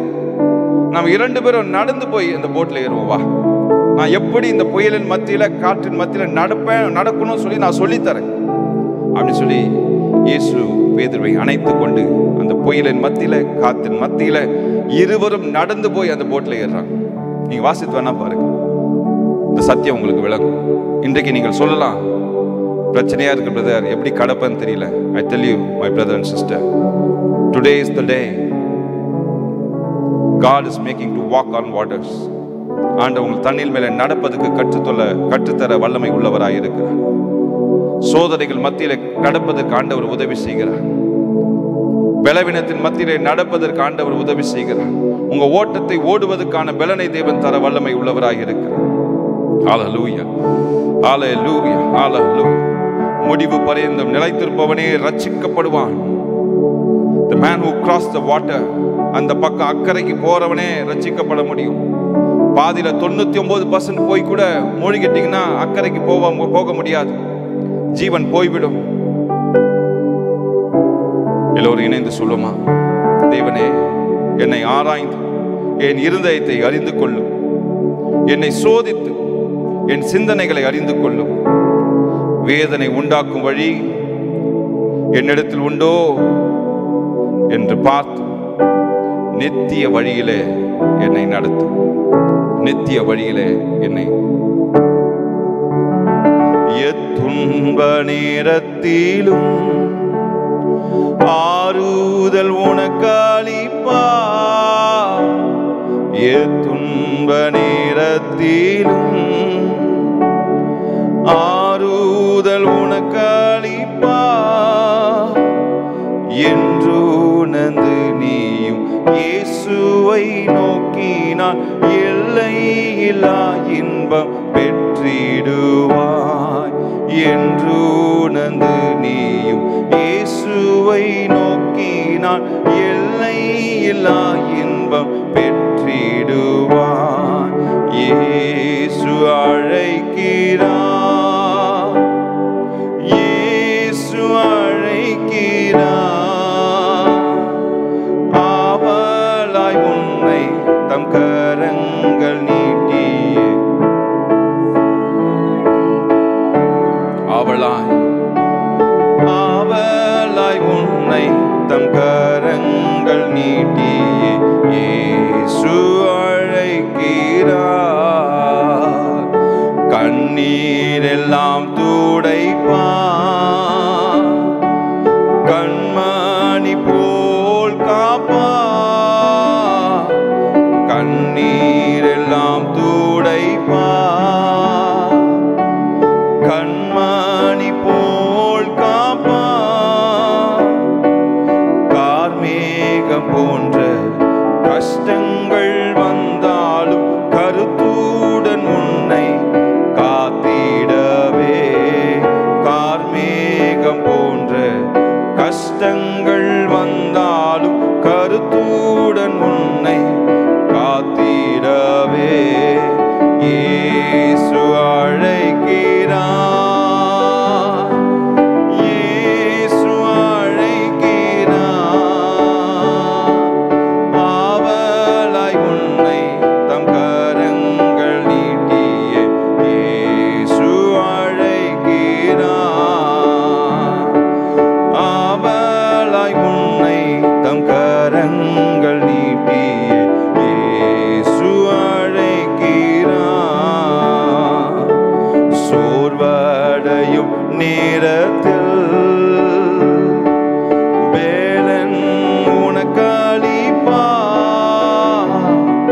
சோர்வடையும் நேரத்தில் வேலன் உனக்களிப்பார். அவர் உன் வெளிச்சம் ரட்சிப்பும் ஆனதா, தாமதமின்றி நீ வந்திடுவாய். அவர்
அருமையான சகோதரி சகோதரி, இந்த நாளில் இந்த வார்த்தையினாலே நீ தொடப்பட்டு இருப்பாயானா, ஏதோ ஒரு இடத்துல நீங்களும் சரி நானும் சரி, ஏதோ ஒரு இடத்துல நான் சொன்ன ஆண்டவர் நமக்கு காண்பித்த காரியங்களை ஏதோ ஒரு இடத்துல நம்ம ட்ராக்கை மிஸ் பண்ணியிருக்கோம், ஓட்டத்தை நிறுத்திட்டோம், பெற்றுக்கொள்ளத்தக்கதான ஓட்டத்தை நிறுத்திட்டோம், நம்ம தோத்துட்டோம் சொல்லி சில நேரத்தில் நம்ம நிறுத்திட்டோம். என்னால முடியாது, இந்த வல்லமையோடு கூட தொடர்ந்து ஓடுறது என்னால முடியாது. ஒரு காலத்துல ஓடணும், இப்ப என்னால ஓட முடியாது. ஆண்டவர் சொல்லுகிறார், come on, let's begin. நான் உனக்கு தோள் கொடுக்கிறேன்பா. உன் கண்ணீரை விட்டுடு, உன் பிரச்சனையை பார்க்காத, என்ன பாரு. உன்னை சுத்தி இருக்கிற அலைகளை பார்க்காத, உன்னை சுத்தி இருக்கிற மேகங்களை பார்க்காத, உன்னை சுத்தி இருக்கிற சத்தத்தை பார்க்காத, காற்றின் வல்லமையை பார்க்காத, எதிர்காற்றை பார்க்காத, சூழ்நிலையை பார்க்காத, உன் பண வசதியை பார்க்காத, உன் பாக்கெட்ல எவ்வளவு இருக்குன்னு சொல்லி யோசிக்காத. Come on, let's begin. நம்ம ஸ்டார்ட் பண்ணுவோம், நம்ம இணைந்து செயல்படுவோம். Let's do it together. நம்ம எல்லோரும் இணைந்து செய்வோம். கர்த்தர் சொல்லுகிறார், மகனே மகளே, தம்பி தங்கச்சி, அண்ணா அக்கா, அம்மா அப்பா, பெரியவங்களே சின்ன பிள்ளைகளே, நம்ம எல்லோரும் இணைந்து செய்வோம். அவருடைய வேலையை தொடர்ந்து செய்வோம். பாதியில விட்டுட்டியா? பாதியில விட்டுட்டு ஓடிட்டியா? ஆண்டவர் கேட்கிற, பாதியில விட்டுட்டு ஓடிட்டியா? ஸ்டாப் பண்ணிட்டியா? உன் வேலையை ஸ்டாப் பண்ணிட்டியா? Come on, let's do it together. ஆண்டவர் சொல்லுகிறார், தம்பி தங்கச்சி, இணைந்து செய்வோம் வா. கடல்ல மூழ்கிற மாதிரி இருக்கியா? என்னை கூப்பிடு, நான் உடனே ஓடி வந்து கையை பிடிச்சு தூக்கி நம்ம 2 பேரும் சேர்ந்து நடந்து கப்பல்ல போய் ஏறுவோம் வா. கப்பல் போவோம் வா. யோசிக்கிறியா முழுகிட்டேன்னு சொல்லி? கவலைப்படாத, நான் உன்னை தூக்குறேன். இன்றைக்கு நீங்கள் கேட்க வேண்டியதெல்லாம், ஆண்டவரே என்னை தூக்கு. ஒருவேளை உங்க சரீர பலவீனத்தை குறித்து நீங்கள் கவலைப்பட்டு கொண்டு, ஐயோ எனக்கு முடியல பிரதர், இந்த ஊழியத்தை செய்ய முடியல, ஆண்டவரோட பாதையில நடக்க முடியல, எனக்கு வியாதி வந்துடுச்சு, சுகர் வந்துடுச்சு, பிபி வந்துடுச்சு, இருதயத்தில் பலவீனம் வந்துடுச்சு, என்னால யோசிக்க முடியல, மிந்தி மாதிரி செயல்பட முடியல அப்படி யோசிக்கிறியா? சகல வியாதியையும் குணமாக்க வல்லவரா, சகல வியாதியையும்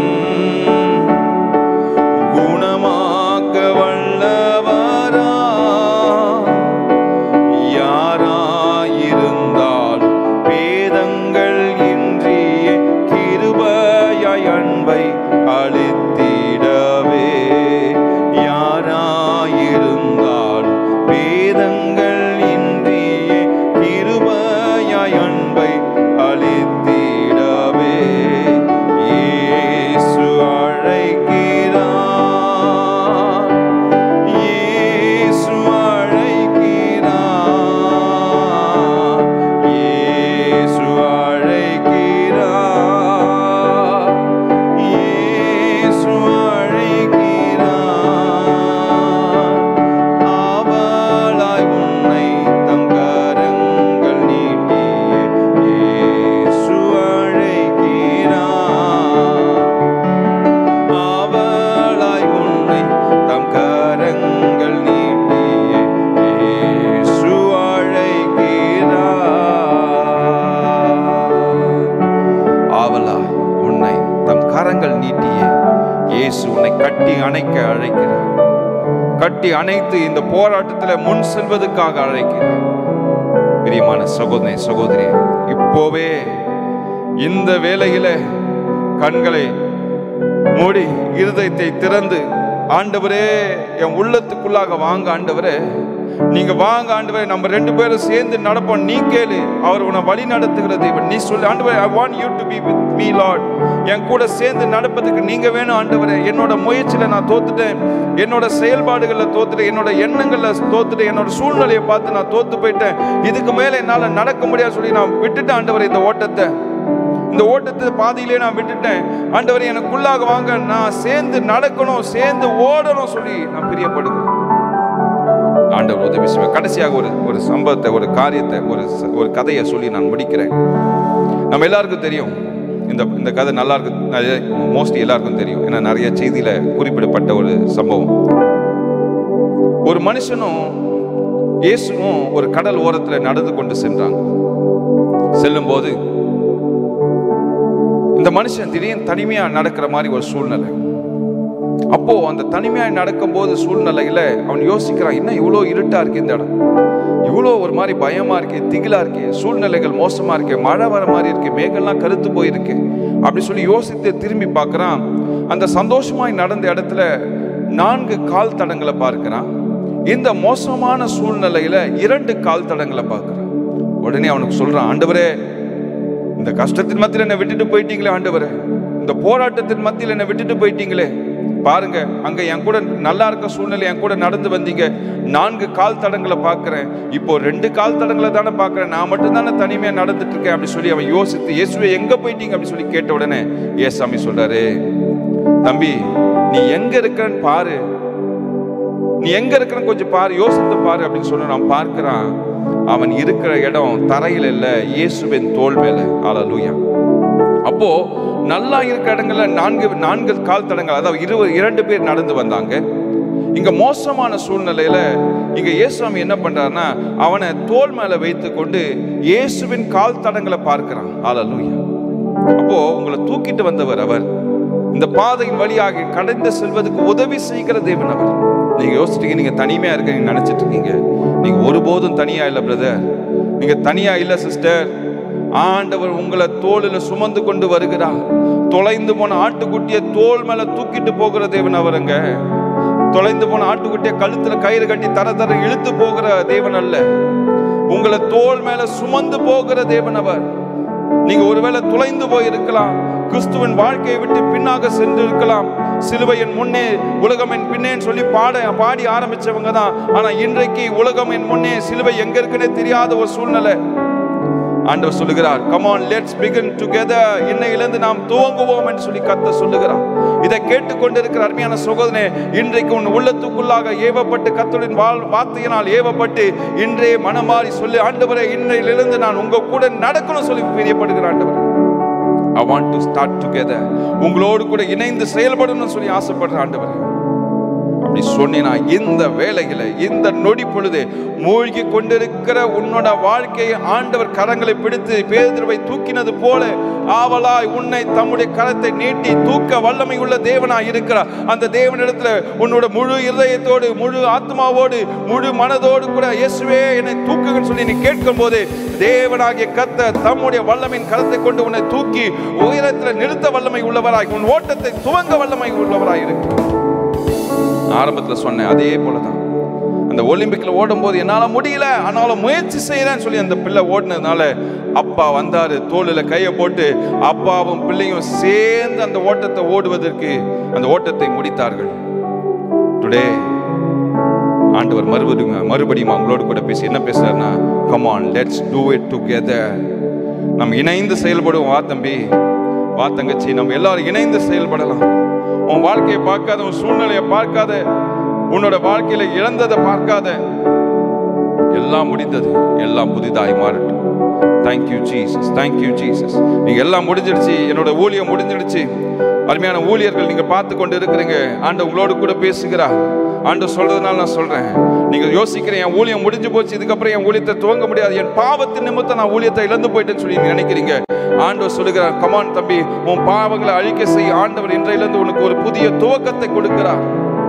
உனக்கு ஒரு புதிய துவக்கத்தை ஆண்டவர் கொடுக்கிறார். முடிஞ்சது முடியட்டும், பாவங்களை கழுவுகிறவர் நான் என்று சொல்லி தன்னுடைய ரத்தத்தினாலே கழுவுகிறவர் நான்.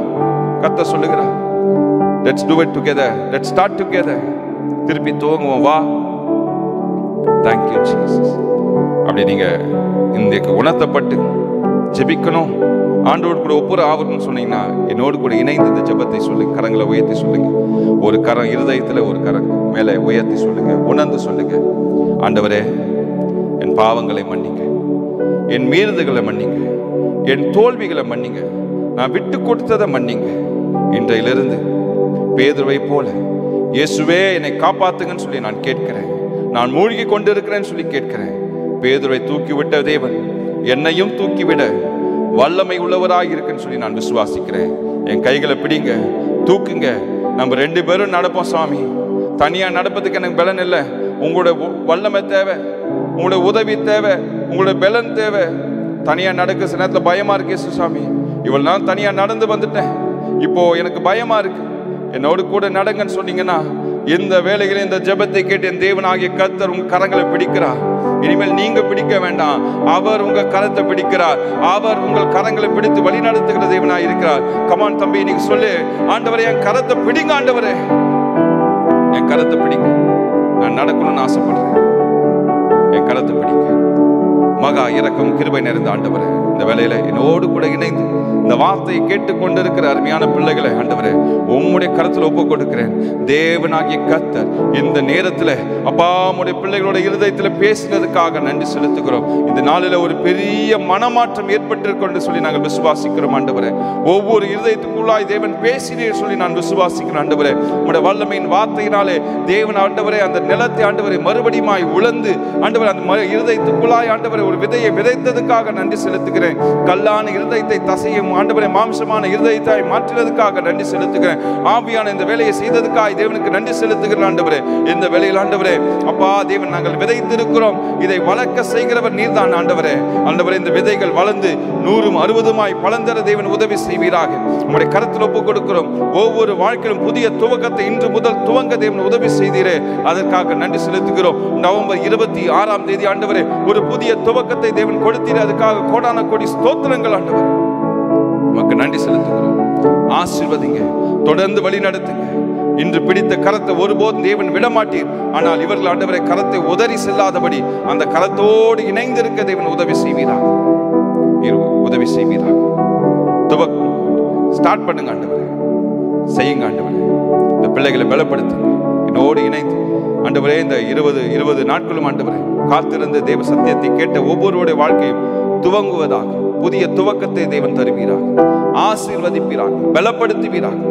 முடிவு பரியந்தமும் பெற்றுக்கொள்ளத்தக்கதான ஓட்டத்தை ஓட தேவன் உதவி செய்வீராக. ஆசீர்வதித்து காத்துக்கொள்ள தேவனை சந்திங்க ஆண்டவரே. விசேஷமாய் நாளை தினத்துக்கு நாங்கள் ஜெபிக்கிறோம். அந்த கடைசி நாள் ஆண்டவரே, ஆண்டவரே எங்களோட ஜெப குறிப்புகள்லாம் உங்க பாதத்தில் வைக்கிறோம். எல்லா குறிப்புகளும் பதிலளிக்கப்பட தேவன் உதவி செய்வீராக. ஒருவேளை ஆண்டவரே எனக்கு உதவி செய்யலையேன்னு சொல்லி சோர்ந்து போயிருக்கிற உள்ளங்களாக இருக்கலாம். நான் ஜெபிக்கிற ஆண்டவர் உதவி செய்யலையே, அவளுக்குள்ளாக புதிய விசுவாசம் துவங்க தேவன் உதவி செய்வீராக. வேறொரு பாதையை தேவன் வைத்திருக்கிறேன் சொல்லி அவளுக்குள்ளாக ஒரு விசுவாசம் துவங்குவதாக நாளை தினத்தில் நாங்கள் களிக்கூற தேவன் உதவி செய்வீராக. விசேஷமா ஆண்டவரே 22ஆம் நாள் ஆண்டவரே தேங்க்ஸ் கிவிங் பிரேயர் ஆண்டவரே, அந்த நாளில் நாங்கள் எல்லோரும் இணைந்து கர்த்தர் எங்களுக்கு நன்மை செய்தார்னு சொல்லி ஆண்டவர் எல்லோரும் மகிழத்தக்கதான ஒரு விசுவாசத்தை, ஒரு ஆசீர்வாதத்தை, ஒரு மகிழ்ச்சி எங்களுக்குள்ளா தாங்க. காத்துக்கொள்ளுங்க, வழி நடத்துங்க, தேவையில்லை சந்திங்க. மீட்பர் ரட்சகருமாகிய இயேசு கிறிஸ்துவின் வல்லமையான நாமத்தில் ஜெபிக்கிறோம் எங்கள் நல்ல பிதாவே. ஆமென், ஆமென், ஆமென். எல்லோரும் இணைந்து சொல்வோம். என் ஆத்துமாவே என் முழு உள்ளமே என் ஆத்துமாவே கர்த்தரை ஸ்தோத்திரி, கர்த்தர் செய்த சகல உபகாரங்களை மறவாதே. ஆமென், ஆமென். ஹல்லேலூயா, ஹல்லேலூயா. கர்த்தர் நல்லவர். சொல்லுங்க, கர்த்தர் நல்லவர், கர்த்தர் நல்லவர். ஆமென். தொடர்ந்து நாளை தினத்தில் பங்கு பெறுவோம். அதுக்கு முன்பாக ஜெப எண்ணெய் வைத்திருக்கிறோம். இந்த எண்ணெய் வேணும்னு சொல்லி நீங்கள் பிரயாசப்பட்டீங்கன்னா